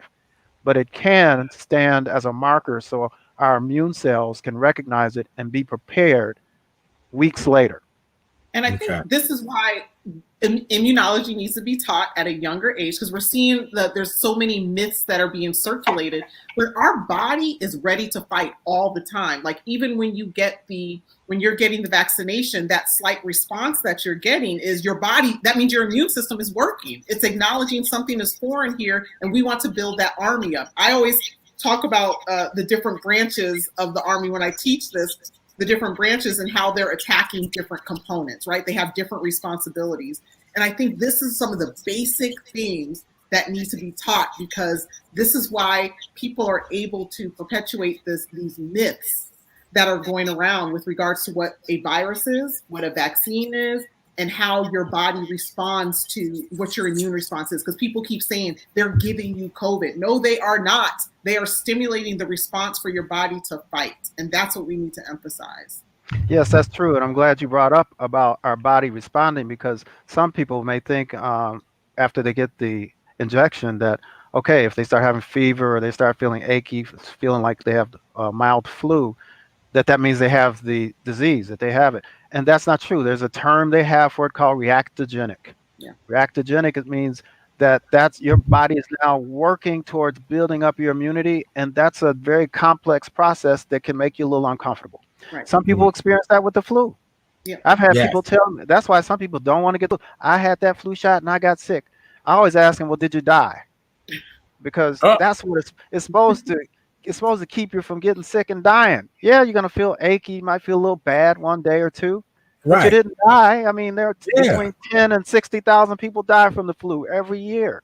Right. And your body's trying to tell you to sit down so I can build this army up to fight this invader. It's trying to, all the inflammatory response, the fever, all of that is to calm your body down, because you can't be doing too much work, so it can build this army up.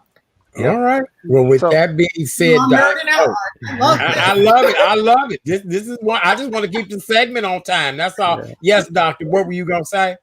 Well, there's a few more elements to that speed thing, because the other thing, some other things that sped it up was this wasn't a truly wholly novel virus. Remember, there was SARS-1.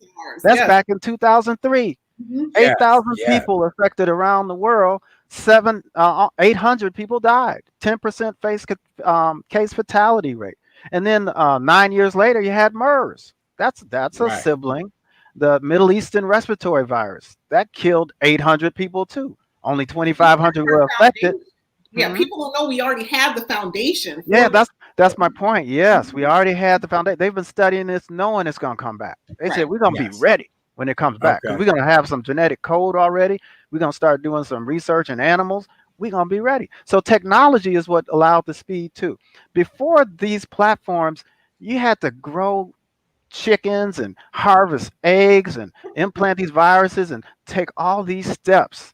Where now you can get genetic code from across the world and just start synthesizing from the building blocks of the genetic code. You can turn, and that's why people shouldn't be too overwhelmed by the fact, there's a new strain out. Okay, a new strain. Is 70 times more contagious. Well, yep, we should be concerned. We should track. We should do the natural things, but don't panic, because guess what? This new technology, you just put that new genetic code in this machine, and within days you got a new vaccine.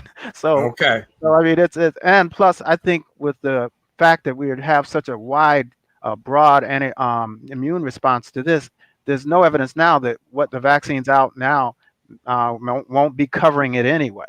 Now I don't know. We don't know that for sure. They have to do the studies, but these vaccines might cover what the new strains are. So we have to see. Okay. The last thing was the money. Pouring money into it, as this administration did. That's the one good thing they did. They put money into research, this WARP program. A lot of people think WARP is a bad thing. It sped, it rushed things. Not really. It allowed these various companies, 70 different companies, well, mostly 10 or 12, to actually not have to take the liability of going forward and ramping up being able to manufacture these viruses, with the risk that if they didn't have something that met the finish line, they go broke. So now you had scientists collaborating because the pressure was off. You don't have to be the first to the finish line. It's a pandemic. Plus, any money you might have lost trying to ramp up and get everything scalable, you've already got up front from this work program. So it actually was a good thing. I fault them for not getting a good message out, not a good PSA. Right. They didn't educate the public with all those millions of dollars Their to get the marketing. right message out there. Yeah. Right. Yes. Okay, very good. Well, with that being said, doctor, do you need to quarantine after the first dose? And then when will you get your second dose again of the vaccine, doc? Yeah. So with the Pfizer vaccine, and that's the one that I received this morning. Remember, that's the one you have to have the 94 minus 94 degrees, these special freezers. That one you get 3 weeks after your injection. So 21 days later. I'm getting my Okay. next shot January 11th. Okay. Whereas if you get the Moderna, which was approved days ago, with that, it's 28 days. So mine is 21 days. Now, yes, I have to mask, I have to distance, I still have to do all the things I'm supposed to do because first of all, it takes a couple of weeks to even start having a significant antibody response. There's some data that shows that maybe there's about 52% protection 2 weeks after the first dose. But remember, we want 95%. We want Right. the whole Mary. So that won't happen until you get that boost from the second dose. In the case of Pfizer, 3 weeks later. Now, even once I get the second dose, and maybe let's say it's 2 weeks later. Well, that doesn't mean I can go out without my mask and just feel like I can't hurt anybody. There's not evidence now that these vaccines stop infection. You may still get infected. You may still be able to communicate, to transmit this virus to someone else. It's just that your symptoms are 95% likely are going to be mild, if any. If this vaccine works, you won't get real sick from it. But there's not evidence now that this keeps you from transmitting it to someone else if you were to be exposed to it. So you still have to practice these these distancing and masking and hand washing. It's just as important to still do that until we reach herd immunity. And we don't know if we're going to get herd immunity with these vaccines until we have evidence that they are able to stop infection. Right. Right. Dr. Thompson, Okay. what is a booster shot? Can you explain what a booster shot is? It the same concentration that you had with your first shot? What is a booster shot? Yeah, I believe so. Okay. You just get a second shot that is going to build off the first one. The first one kind of stimulated your immune response, and there's evidence that you have a 50%. And then, can you hear me? You got me? We good. You okay? And then the second one, the second injection, 21 days later, in the case of the Pfizer vaccine, builds off of that. Now you stimulate it again. Okay. And so that's then with Moderna, just 28 days. Yeah. Yeah. So one of the questions is, can you live off of just one dose, or you have to go back and get the second dose? You absolutely need to go back and get that second dose. Why settle for half, right? And if you only got half the immunity, that means you can not only still get infected, you still might get you got a 50% chance of getting sick and dying. So you really need to get that second dose. Can you mix the vaccinations? Can you mix? Because that's your vial. Oh, your vial, right? Yes. Yeah. Well, yeah, there has been some talk about the social media. Well, can you take the Pfizer one and then decide you're going to get the Moderna one? and they're really recommending that you don't do that. It hasn't been studied. We don't know that you're going to get that 95% if you switch up on those vaccines. They're two different vaccines. Yes, both have messenger RNA, but they're two different vaccines, which makes it so great that you have two different vaccines that have the similar efficacy, same effectiveness. But that's based on getting the same shot, either 3 weeks later or 4 weeks later, whether it's Pfizer or Moderna. Now, say somehow you manage to get one and then the other. You get the Pfizer and then somehow you slip through the cracks and get the Moderna. Do you need to get a third? Do you need to get a third shot now since you messed up? And yes. They're recommending no. They're recommending you messed up, you live with it. Maybe it worked, but they're not recommending you go get a third shot. So now, free? How are they? Yeah, they are. They are free. Okay. Yes, they are. They're government subsidized, so they're free. They cost about $20 the government pays about $20 for each one. AstraZeneca has it's not out yet, but theirs is going to be like just $5 to the government. But yeah. Okay, let me ask you this, Doc. Hmm. What if you end up with body fever? If you said it could be normal, just like getting a flu shot, what advice would you Yeah. give to people? To be prepared that you may feel ill, that you may have some fever, headache. It was about 4 to 5% for the Pfizer in the Pfizer study, which had 40,000 people and had a significant number of black people. By the way, that comes to the trust thing. There were some black people in both of these studies. I think about 5% for Pfizer, and they had about 11,000 minorities in the Moderna study. So yeah, you may get some achiness. There was a little more achiness in the Moderna one. Also headache and some fever. These were mild. They were short lived. We're talking 1 to 2 days. You know, most people don't actually need to miss work, but it differs. Some people have different tolerances to these things. They may actually need a day off of work, but generally, it's much like the flu. Now, there was some discussion about possible stroke or Mhm. Bell palsy. Uh, Right. Well, the what's the stroke deal with part that? is, yeah, the stroke part is some um, noise out there. There's not evidence that anyone has any serious adverse effects. So I think what happened was the stroke part got melded in with the Bell's palsy because Bell's palsy Mhm. looks like a stroke. So Yeah. maybe one side of your face can droop. Sometimes the eyelid. You can have Mhm. some issues like that. That also tends to be short-lived. Bell's palsy. Now, interestingly, Bell's palsy happened at an incidence in these studies that it happens in the general population. Right. So Okay. it's not guilt here by association. No, you can't say it's causation here. It's more like association because it was a study, but it may have happened anyway.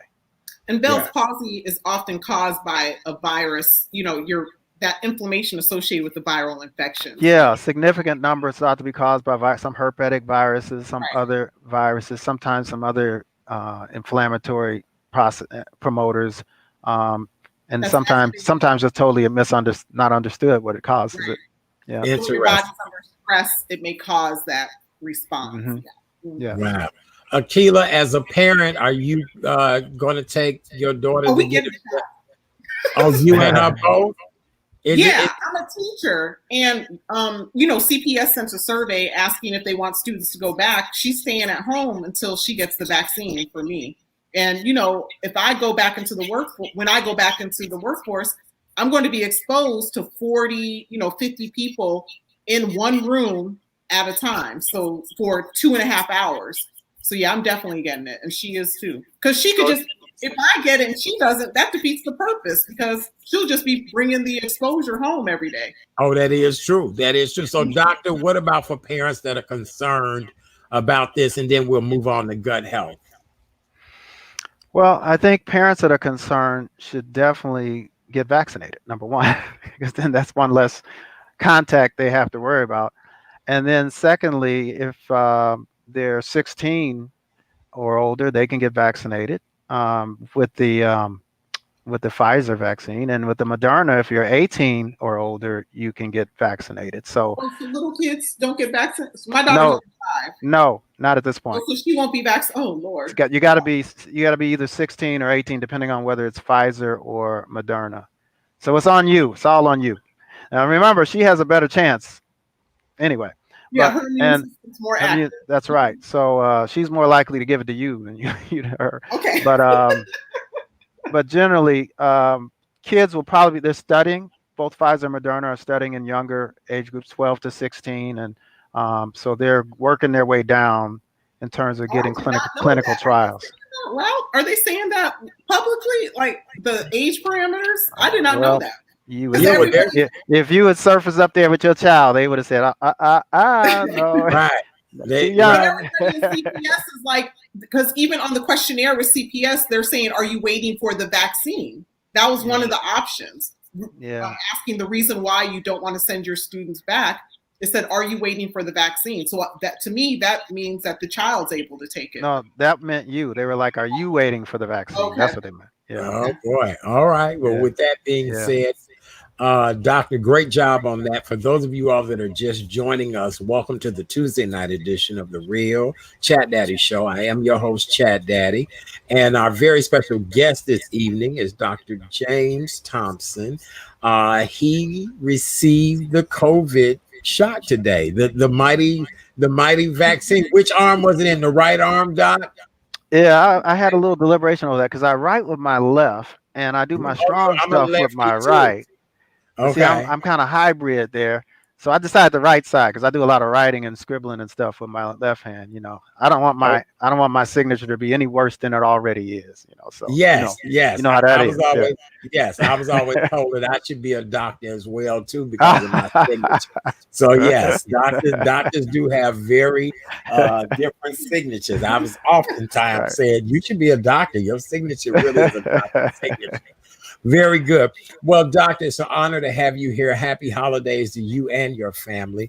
Our Thank you. co-host tonight is the amazing Miss Akila Easter of AkilaCity.com, lifestyle and etiquette expert. And she actually is a professor and she's a nerd when it comes to Yeah. science, health, I'm and a all of that. physiology professor, Dr. Thompson. So that's why I'm like into this. My Oh, students are asking all these questions. So I that's appreciate great. you breaking it down. That's great. See, I got a great co-host tonight, didn't I, Doc? See there? Mm, yeah. There. Yep. Very good. All right. So, Doctor, you're now going to talk to us about our gut health. This is the yummiest time of the year. This is when we're eating everything and enjoying all this indulgence. People are baking more because of this pandemic, but you're saying we need to take care of our gut. Let's talk about that. Yeah, we do because I think it kind of travels under the radar. Um, we think of our brain, we think of our heart, we think of a lot of different things, but we often don't think of something that has the greatest interface with the outside world. There's nothing else we do day to day that exposes the insides of our body than what we put in our mouth multiple times a day. That has to travel through us. Mm, And so that's different from breathing air in and out, different from stuff touching your skin, different from what you're visualizing going to your brain. We're talking about stuff you are internalizing and traveling through your body. So you truly are what you eat, and more specifically, you are what you absorb. And so mm, we should be judicious about every meal we have, that we take every chance we have to be healthier. And right now, the standard American diet, often referred to as the sad American diet or the sad diet, is replete with processed foods. Usually 2/3 of it is processed food, and another 25, 30% is meat, with very little there of fiber from plants. And guess what? mhm, The bowel loves fiber. And one reason why we have so many conditions, chronic inflammatory conditions, irritable bowel, ulcerative colitis, Crohn's, all these things, is in large part due to diet and lifestyle, with diet being the big thing. And so, mhm. so here we went from talking about COVID to gut health. Now, how do you tie those two? Why have those two topics together? Well, one thing we didn't talk about COVID was the disproportionate effect it has on the Black and brown community. I Yes. mean, you look at Chicago, you know, there's if you go from like February or March, maybe well April to November, there are about 650 deaths from whites. The whites, there are about 650 white people that died. There for Hispanics, there was 1,000 that died over that same period of time, and for blacks, there's 1,300 in just a swatch of the Greater Chicago area. So why do we have that disproportionate death rate? We're more than twice as likely to die from COVID than white people are. Now the Hispanics actually have us beat on what's called a morbidity, and that is Mhm, they have several hundred more cases per number of Hispanics than we have, and it still reverts to the same thing: diet and lifestyle.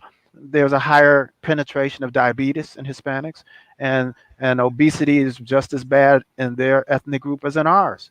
But if we look at those main working factors, those comorbidities they talk about: obesity, hypertension, diabetes, chronic kidney disease, we run the top of those sectors long before COVID. So COVID just rip the scab off a wound that's been there for a long time. And Mhm. so that's how we tie in gut health, because gut health is really body health. And when you take care of your brain, your gut, and your liver, everything else falls in line. Nourish your brain, feed good stuff to your gut, protect your liver. Why protect your liver? It's your detox center. Every time Mhm. you put something bad in there, the Kool-Aid in there, the soft drinks, the sugary stuff, the processed food, the eggs, the cheese, you are making your liver rescue you. You are taxing your liver. And you throw in some alcohol and other stuff like that we about to do over the holidays, you are causing your liver to get exhausted. When your liver starts to get exhausted, it builds up fat. It used to be that alcohol was the number one cause of fatty liver and cirrhosis in this country. Not anymore. It's actually the bad food we ate, the sugar. That's the most diet is the most common cause. Bad diets are the most common cause of fatty liver now. The food we Dr. eat, this Thompson, processed food. can we talk about why processed food is bad for the body? Like understanding why our body can't break those, like getting a Yeah. perspective of what processed means and why our body doesn't like it. Yeah. Processed food is food that looks nothing like what it did when it came out of the ground. Okay. It's been processed usually by adding salt, fat, and sugar. Those are the three main things. There is something called ultra processed, where it's salt, fat, sugar, bunch of chemicals. Those are the ones when you pick up a bag or can or something that has a whole paragraph, many things you can't even pronounce. This nitrate, this hydrate, this all this stuff, all these preservatives, dyes, stabilizers, emulsifiers. You know, that's highly processed when you have a paragraph of chemicals that are put in it, and it's unrecognizable from when it came out of the ground or from the animal. And so, one thing we need to put in the red zone of stopping from eating are processed meats. Now, what are processed meats? I'll give you an example.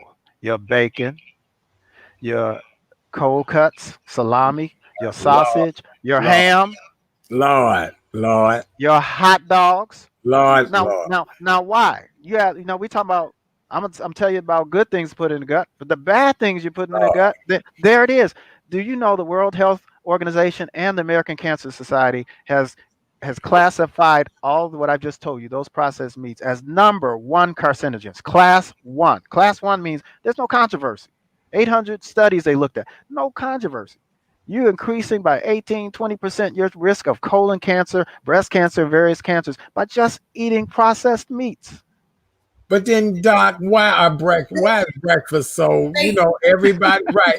Every buffet has now the candy bacon and the thick, bacon. And now, I had an omelet Saturday that had pork belly in it, and it was just so delicious. But now It you is. telling us no. Yeah, Oh, we're slowly killing ourselves. And you oh, know what? They aren't doing it. Big food isn't doing this to kill you. They're doing this to make Sure. themselves rich. Right.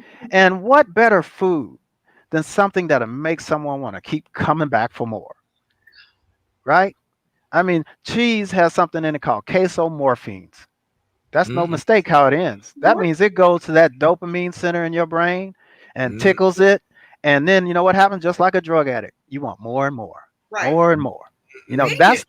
that's addiction. That's when you say, Oh please, my God. please, give me some more. Thank you, give me some more.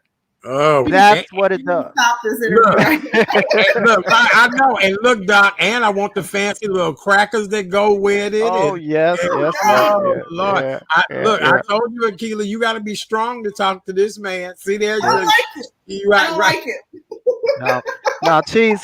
Cheese is the hardest thing. I guide a lot of people. I try to interject Are we saying nutrition. processed cheese or you just like American? Any cheese, Oh, wait a minute. any. Wait a minute. All look. All cheese is processed. All Oh, cheese is milk that is. They've got this milk and curded it, and they've thrown this chemical, this bacteria in it to ferment it, and then to stop the process, you know what they got to do to stop so it doesn't over ferment? They no, got to throw salt in there, no. and they can't separate that salt. So you're getting a ton of saturated fat, you're getting some cholesterol, you're getting salt, all the things that makes for a nice heart attack, stroke, or Mm, cancer.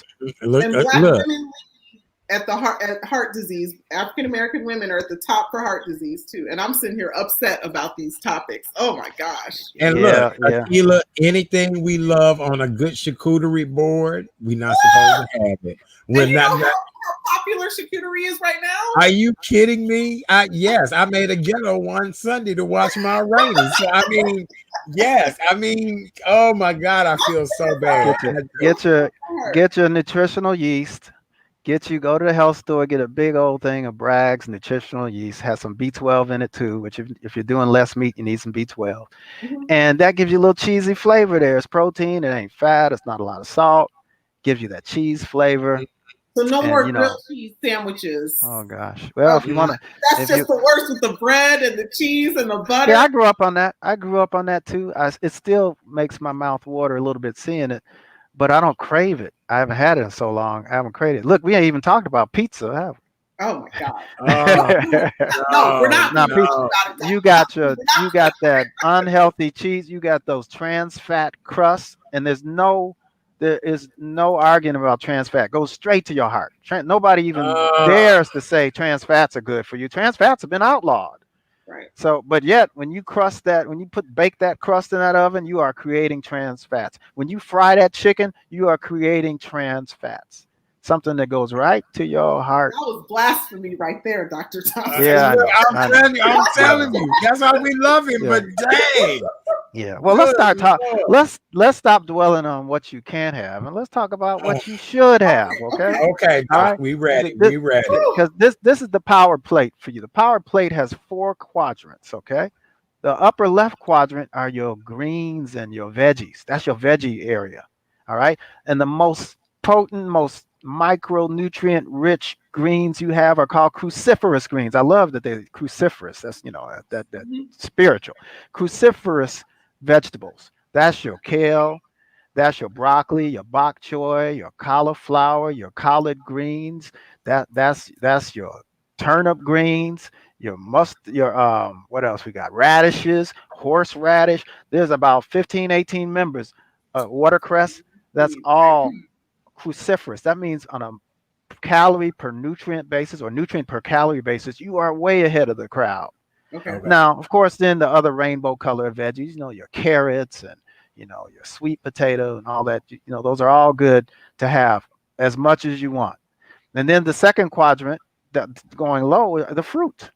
Don't let anybody tell you any fruit is too sugary or anything. Eat your bananas. If you don't have diabetes already, you can eat your bananas. You might have to eat maybe 1 banana if you got diabetes, or 2, and you're trying to get your sugars because you're already insulin resistant. But if you're not, you're trying to keep from going into that red zone, eat as much fruit as you want. But the ones that are more antioxidant are those berries, those blueberries, brain food, loaded with what's called anthocyanins. Those are antioxidant. They're anti-inflammatory. So blueberries, blackberries, raspberries, strawberries. Those, I eat a cup every day, of berries every day. Is this a cultural change though, Dr. Thompson, or are we kind of, it's actually not a cultural change because we probably used to eat like this, right? So how did we, well, I guess money and keeping things cheap, allowed us to transition into that. But I think we need to understand that it's not because a lot of people say, that's how white folks eat, those things like that. But we need to understand it's not like we were the ones who were making the meals and creating the meals. We were the sharecroppers. We were the ones that were having access to these. So I think you're right. When we were living close, we were in rural areas and next to the land, we by default we had a lot of fiber in our food, vegetables. We ate tons of fiber. Yes, we had some meat too. Sometimes not the healthiest meat, but the meat back in the day was healthier than the meat today. Right. The meat today, 95% of it is factory farmed, and they don't eat what they used to eat. Cows aren't eating grass anymore. They're eating GMO corn and soy. 70% of the products, corn and soy, don't go to people. They don't come to our table. They go to the meat that we eat. They go to the pigs and the cows and even the fish. They're not eating what they used to eat either at these fish factories. Your wild caught fish ain't usually wild caught. It's been fed the same old GMO corn and stuff to fatten it up. They throw some dye in there to make it pink, salmon look pink. And then they say, here you go. Taste that. So really, key things that we can start to do to transition away from this, and how do we know what we're eating? yeah, I do believe in gradual steps unless people are just highly motivated and just want to jump all in, and that's fine too. But you can go gradual steps. I tell people don't focus on what you can't have. Okay. Focus on what you should crowd your plate with. If you like the standard person in America right now, the average person in America, you eat about 2 servings of fruit and veggies a day. 2. And then some places they call ketchup one of those servings. And so really what you want to do is start increasing your servings. 3 or 4 florets of broccoli is a serving. One medium-sized banana is a serving of fruit. A half a cup of blueberries is a serving. I mean, a half a cup of cooked beans is a serving. So start really loading up your serving. I that's how I started years ago, and now I eat 9 to 12 servings of fruit and veggies every day. I ain't got room for meat. I don't have room for the other stuff now, junk food and all that. Don't even want it. I eat the healthy stuff, and your body gets used to it, and you get your taste buds rehabilitated. This high sugar, fat, salt stuff we eat, it numbs your taste buds. So now you want all the sugary stuff. A banana don't taste good to you anymore. An apple don't taste sweet enough. Everybody wants these most sweetest apples they can get that have been, genetically modified, because they're eating the junk food and eating these sugary processed sugars. So they have to make the fruit sweeter. Right. People won't eat grapes. They're too bitter. That's because that threshold is so doggone high for sweetness because you just ate those goobers. And there's 2 different types of sugars too, like fructose versus sucrose is way different. Like people understanding that sweetness associated with it. Yeah, that's true. And I mean, the more high fructose containing food you eat, the worse off you are.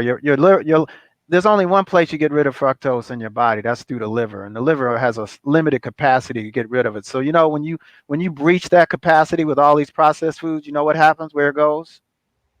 In your blood. It goes to your fat stores. It goes to your fat stores. That's where it goes. It goes to the fat you can see and the fat you can't see. 20% of the people out there that are lean, look lean and mean, but still eating the standard American diet and proud of it because they don't have to exercise avidly. They look lean and all that. Well, you put a CAT scan on them, you see their liver's just as fat and can be. Those are the ones say, gosh, she looks so good all his life. Yeah. Died of a heart attack when he was 50 because that was the fat you couldn't see. The fructose from the high fructose syrup. Now, sucrose, table sugar, is half and half. It's glucose and it's fructose. So if you do a lot of table sugar, of course, you build up on that fructose. But when you eat plants for your sugar, even I have a sweet tooth for something, I'll get some dates. I get some dates and some nut butter, and I throw some dark chocolate spicules on there. And you know what I got? I got a nice little Snickers bar, but it's whole food. And so when you eat whole food, that's a different kind of sugar. You're not getting as much fructose, and you're getting fiber and other micronutrients with it. Fiber slows down the absorption of sugar. That's the difference. Right. You put more fiber in your meal, because I've only talked about 2 quadrants now. Remember, there's a 3rd quadrant, which is the whole grains. That's fiber. That's amino acids. Amino acids are the building blocks of protein. People always asking, if I don't eat meat, where am I getting my protein? You're going to get it from where cows get it and gorillas get it and all the biggest animals and mammals on this earth get it. They don't get it from eating flesh. So you can get your protein from whole grains, your oats. You can get your protein from beans. Black beans. I just rotate my beans. 1 week is black beans for 4 or 5 days. 1 week is pinto, it's chickpeas, it's lentils, it's split pea. Pick your beans. They're all healthy. They're all fiber. They all got protein. They have some resistant starches in it. That's what your colon bacteria wants. You got 5 pounds of colon bacteria there. We used to think it just made poop. No, it's your second brain. It governs your endocrine system, your mood, your immune system. It does a lot more than help you make stool. Right. Interesting. Doc, we do have a question about cauliflower crust when it comes to pizza. Do you recommend cauliflower crust? We try to save it. Yeah, cauliflower is a cruciferous vegetable. Cauliflower, let me say it again. It ain't green, but it is a cruciferous vegetable. Okay. It is healthy. Okay. All right. Now, let me tell you what you don't do with that cauliflower. Okay. You don't batter that thing up and throw it in a pan of hot grease. You don't make it look like a chicken wing. Okay. That's what you don't do with the cauliflower. That's 2 steps forward because the cauliflower, 3 steps backwards because now you done turned it into trans fats. Okay. Okay, Dr. Thompson. Right. Okay, so Doctor, we had a question that one of our viewers said she heard that they clone melons, watermelons, all over honeydew. Yeah. Do they clone them? Oh, they clone everything. The corn you eat ain't the corn your granddaddy had.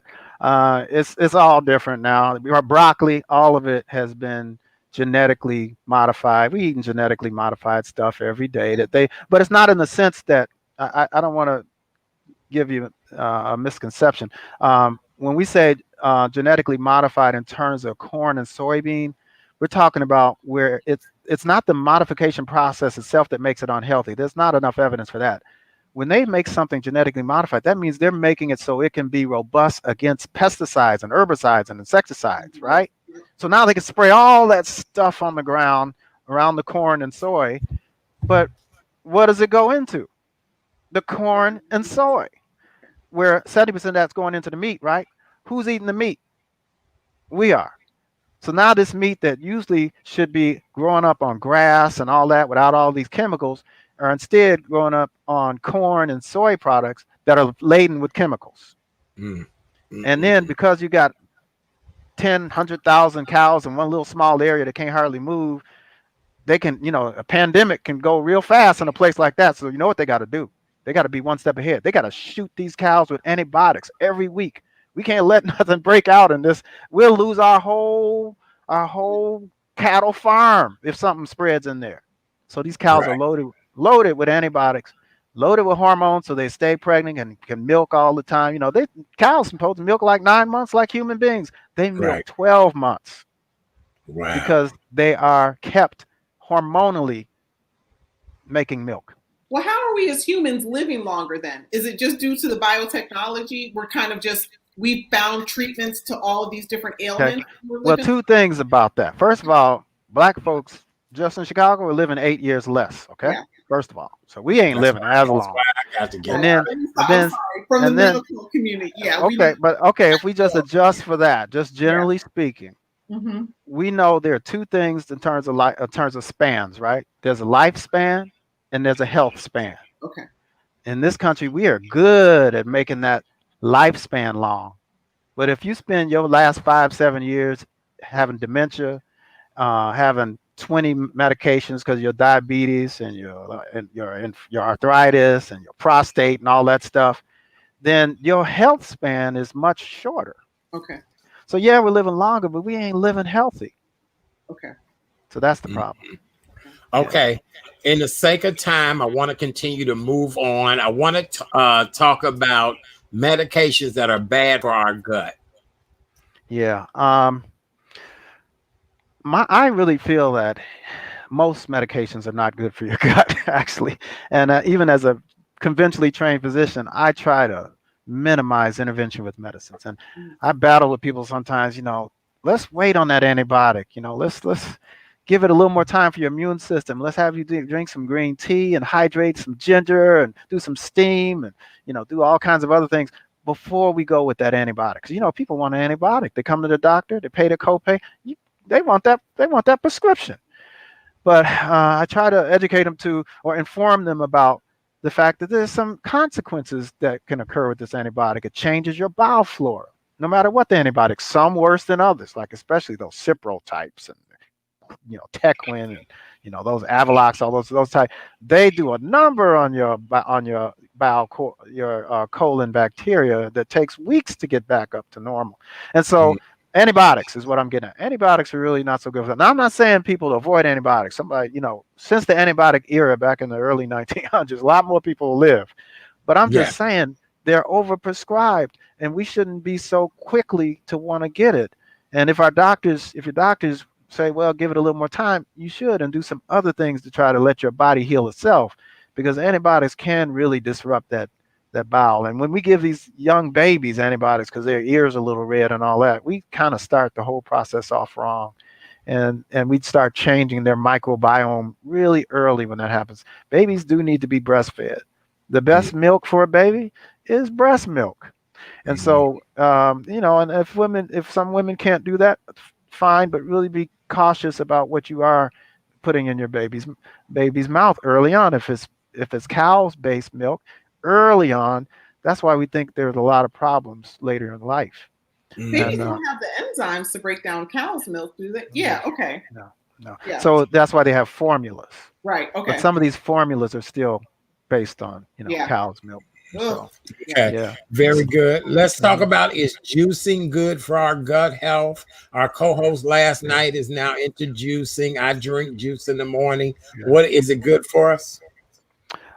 Juice is good for you. It's just that blending is better because you get the fiber. I used to juice. I had the Jack LaLanne juicer for years. I just thought I was rolling with the juice. But I just had this guilt feeling each time when I saw all that stuff coming out the back that I was just throwing away. I was keeping it. Sometimes they say you can make stew out of it. This fiber is good. Keep it around. Make your stew. I never made any stew. I didn't ever use that stuff for cooking. You don't get around to it. But so when you juice, you're getting rid of a bunch of things that are great for your colon. The fiber, because you're just extracting the liquid and you're letting go of some of the most meaningful part of a plant. Right. Number one. Number two, you are concentrating the sugar. So if you're juicing mostly sweet stuff, you are giving yourself an insulin spike. Here it is, you think you're being as healthy as can be, but you're juicing all this sweet stuff and it tastes great, and you are causing insulin spikes. Insulin spikes are what lead to insulin resistance. Insulin resistance is what leads to, sometimes years down the line, sometimes not many years, diabetes. There are a lot of people walking around this country that are insulin resistant, that when they get their blood test, their fasting blood sugar, it's okay. It's like 95. It's under 100. They feel great. They are insulin resistant. It's a ticking time bomb. And so unless you can change your diet and lifestyle, have those 4 quadrants going, limit those, accept those processed foods, processed sugars, stay away from the junk foods, the fast foods, you're going to keep going down that pathway where when you get in your 40s, 50s, 60s, you're supposed to really be productive and starting to look back on things. You are looking at a whole list of medications and procedures. Yeah. How do we do that with, say, the food deserts that we have in the South Side? Like, how do you recommend people getting access to these foods? Yeah, it's real tough. And even because I used to have discussions with Dr. Terry Mason about this, and one answer a number of years ago to the food deserts was to put some markets in there and some whole food type places in there, and then subsidize, so it's not so expensive. And it didn't work. People still went to McDonald's and Burger King instead of going to those places. So it takes more than that. It takes a holistic approach of really informing and educating and going over recipes and things like that. There are some little areas where I've been trying to break into to have an impact, and like there's Growing Home in Inglewood. Growing Home is where they actually do the produce in some of those abandoned areas, and they're able to not only make produce, they give it to the community with recipes and really try to promote healthy eating. Right. I think we need to build on that more and get more people to donate towards those type of initiatives that come, and then have classes where people can learn more about what to do with these foods, why they're so important, why it's important not to have so much of the fast food, which is so salty and loaded with sugar. Very good. Well, our last thing I want to talk about is the ketogenic diet, the keto diet. Can you explain it to us and what it's about? Because a lot of my friends this past weekend made what looked like some of the best lasagna ever. And I kept saying, well, wait a minute, what's all this in this keto lasagna? So can you explain to us about keto? Yeah, ketogenic diets are based on establishing a level of ketosis. You have sugar constantly floating around in your blood, which your brain prefers, your muscles prefer. That's why elite athletes and not even elite athletes, just plain athletes that run marathons and run races, they load up on carbs before a race. They don't load up on meat because those muscles really can rally the energy out of the glucose faster than they can from fat or protein. That said, they found years ago that certain people that had like intractable seizures, especially children, they could actually treat these seizures by putting people into a ketotic state where you take away so much of the carbs that they eat and give them protein that now they force the brain and certain tissues to use it for energy, and then so you lose weight. It just happened that in this case with seizures, some of these children actually had control of their seizures, but they also noticed that they lost weight, and so this is kind of now infiltrated the fad diet area. I don't know anybody that does it for that long. It's hard to sustain. You are uncomfortable when you're in ketosis, and most people on ketogenic diet aren't in ketosis. Ketosis is where you have ketones in your urine. If you stuck your finger, that means your blood sugar is so low that you got ketones floating around your blood. It's an uncomfortable feeling. But most people got a good feeling because they have validation now that they can eat all the meat and fat they want. And so they love this ketogenic diet, which gives you a short-term gain, because when you focus on eating a whole lot of meat and protein and don't eat the junk food and the sugary food and the sodas, you're gonna lose weight. If you eat Right. more protein and all, you're gonna lose weight. But at what cost? It is not treating any insulin resistance you might have. In fact, you are making yourself more insulin resistant. Right. And so, and you are making yourself more at risk for all cause death, cancer, heart disease, strokes, you name it, when you stay on that keto diet. So it is not a healthy diet. Yes, people can have some good short-term gains from it, lose some weight, look good in their, you know, swimsuit, bikinis, but it eventually catches up with you. And so now I think any diet, you can tell what's good in a diet if you take all these different diets, you take South Beach, you take Mediterranean, you take keto, whole food, vegan, take all these diets. And if you can strip them down to their core parts and survive, then okay, maybe you've got something there. So, right, like let's say take the ketogenic diet, right? Okay, don't eat any veggies. Don't eat any carbs. All you eat is meat. Now, that's not the keto diet, but I'm just saying, say you strip it down to what its basic building block is, that you want ketosis and meat protein. You won't last very long without having plants, right? You cannot survive on just meat. You can't healthily survive on just meat.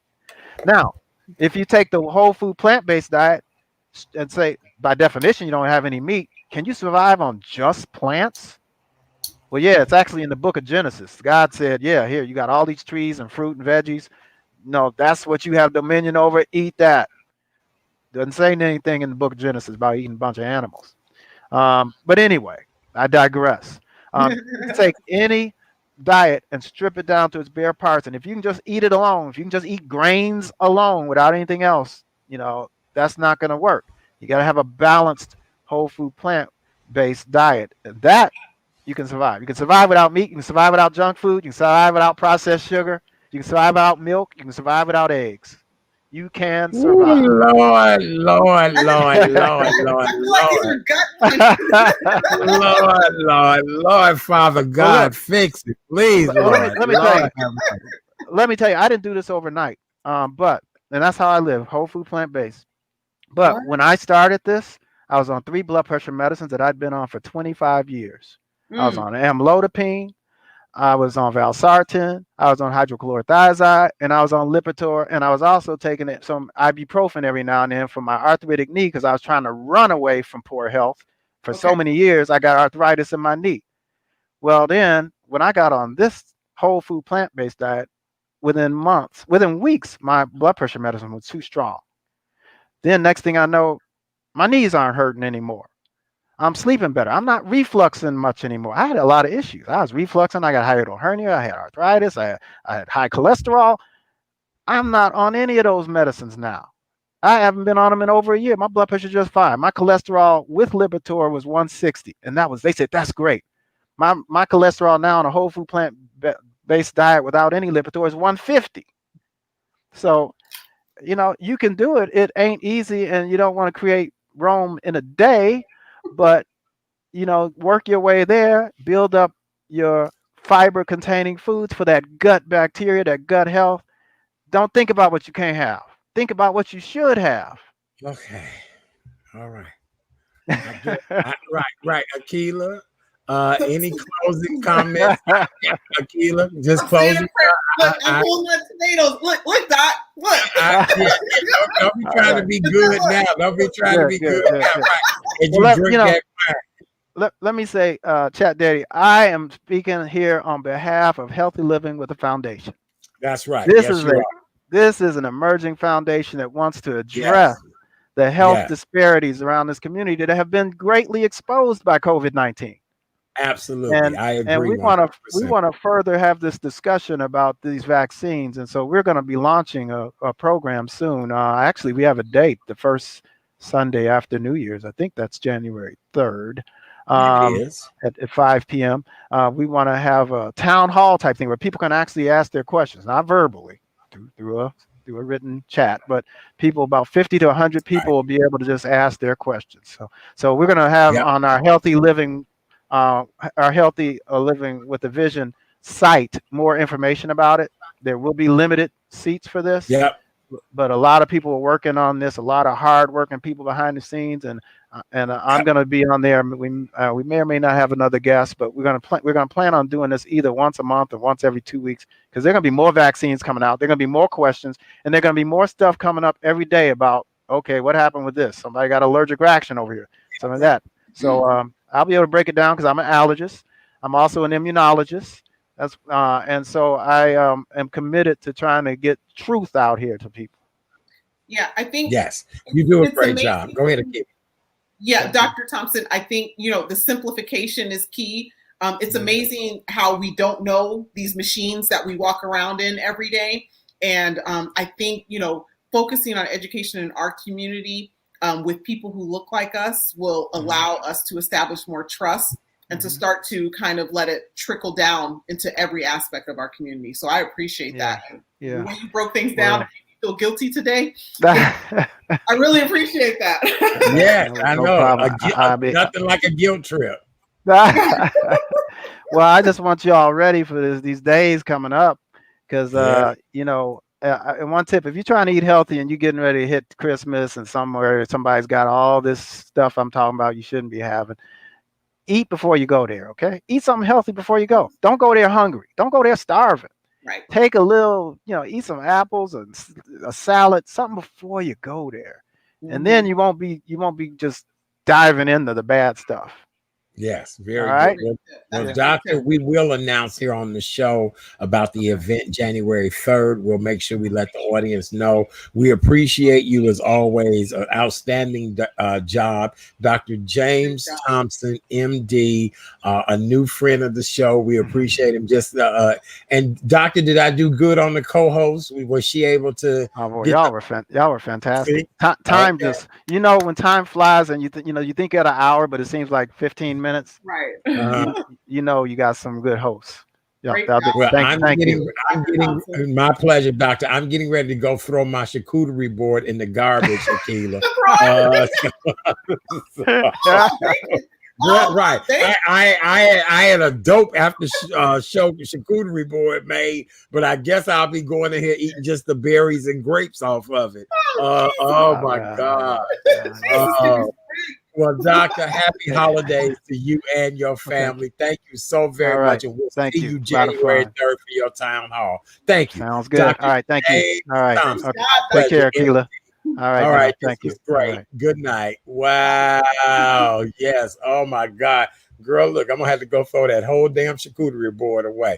I had some prosciutto on there, and I had some. I know. I reevaluated my life, Art. I know.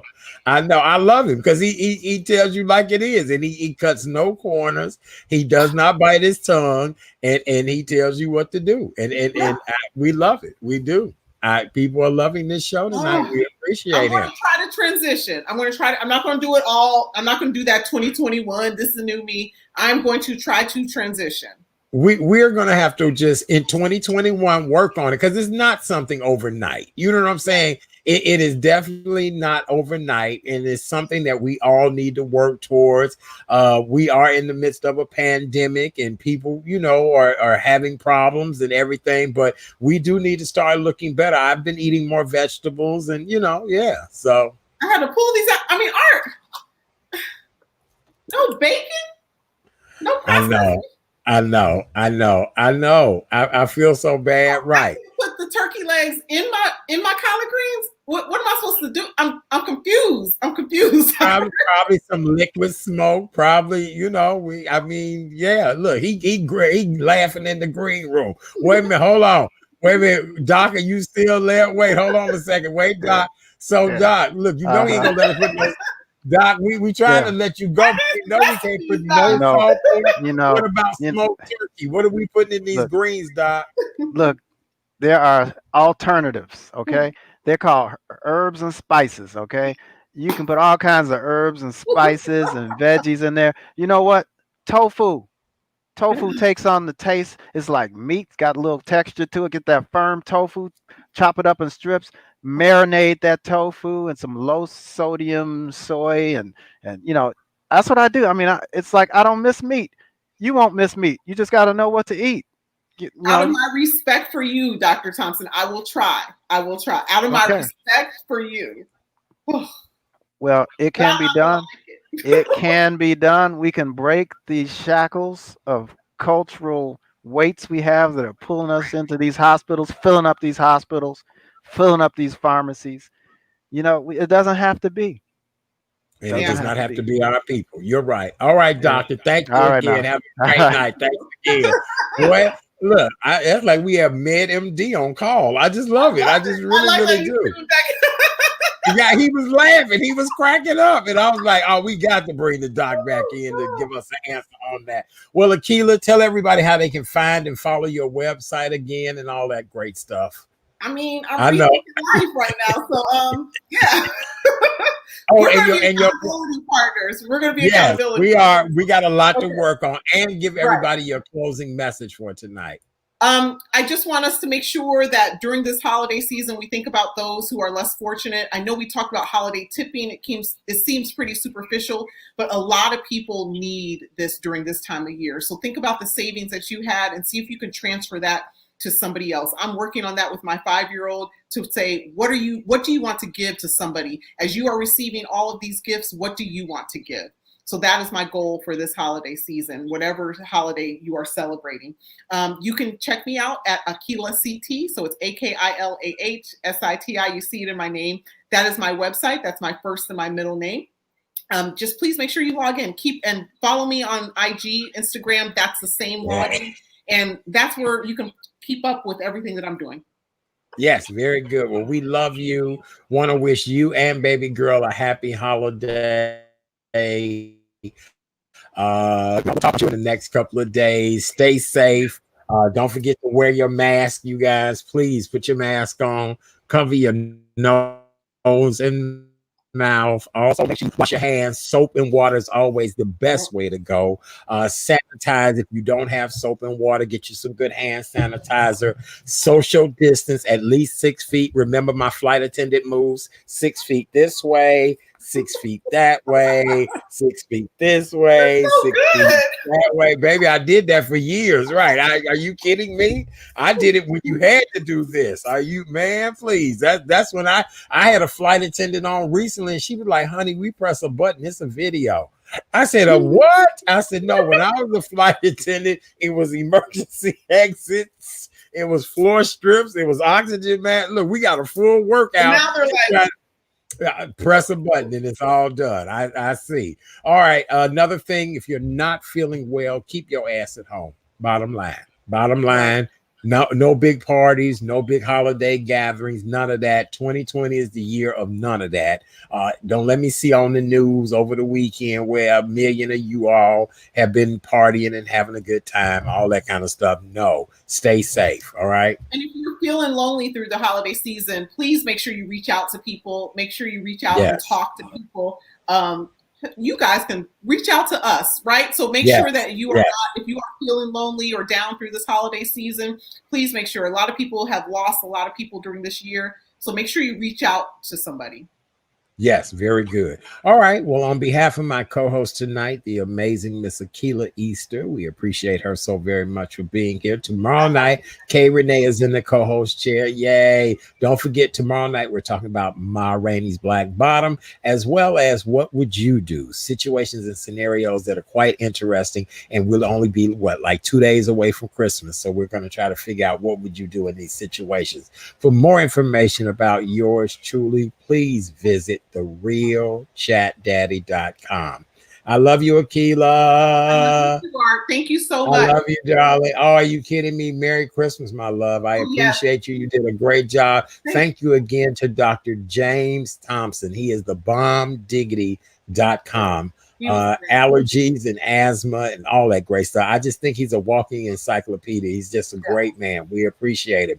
God bless you all. Have a great night. I'll see you guys tomorrow night for our last show before Christmas. It's starting to look a lot like Christmas. See y'all later. Good night. Bye.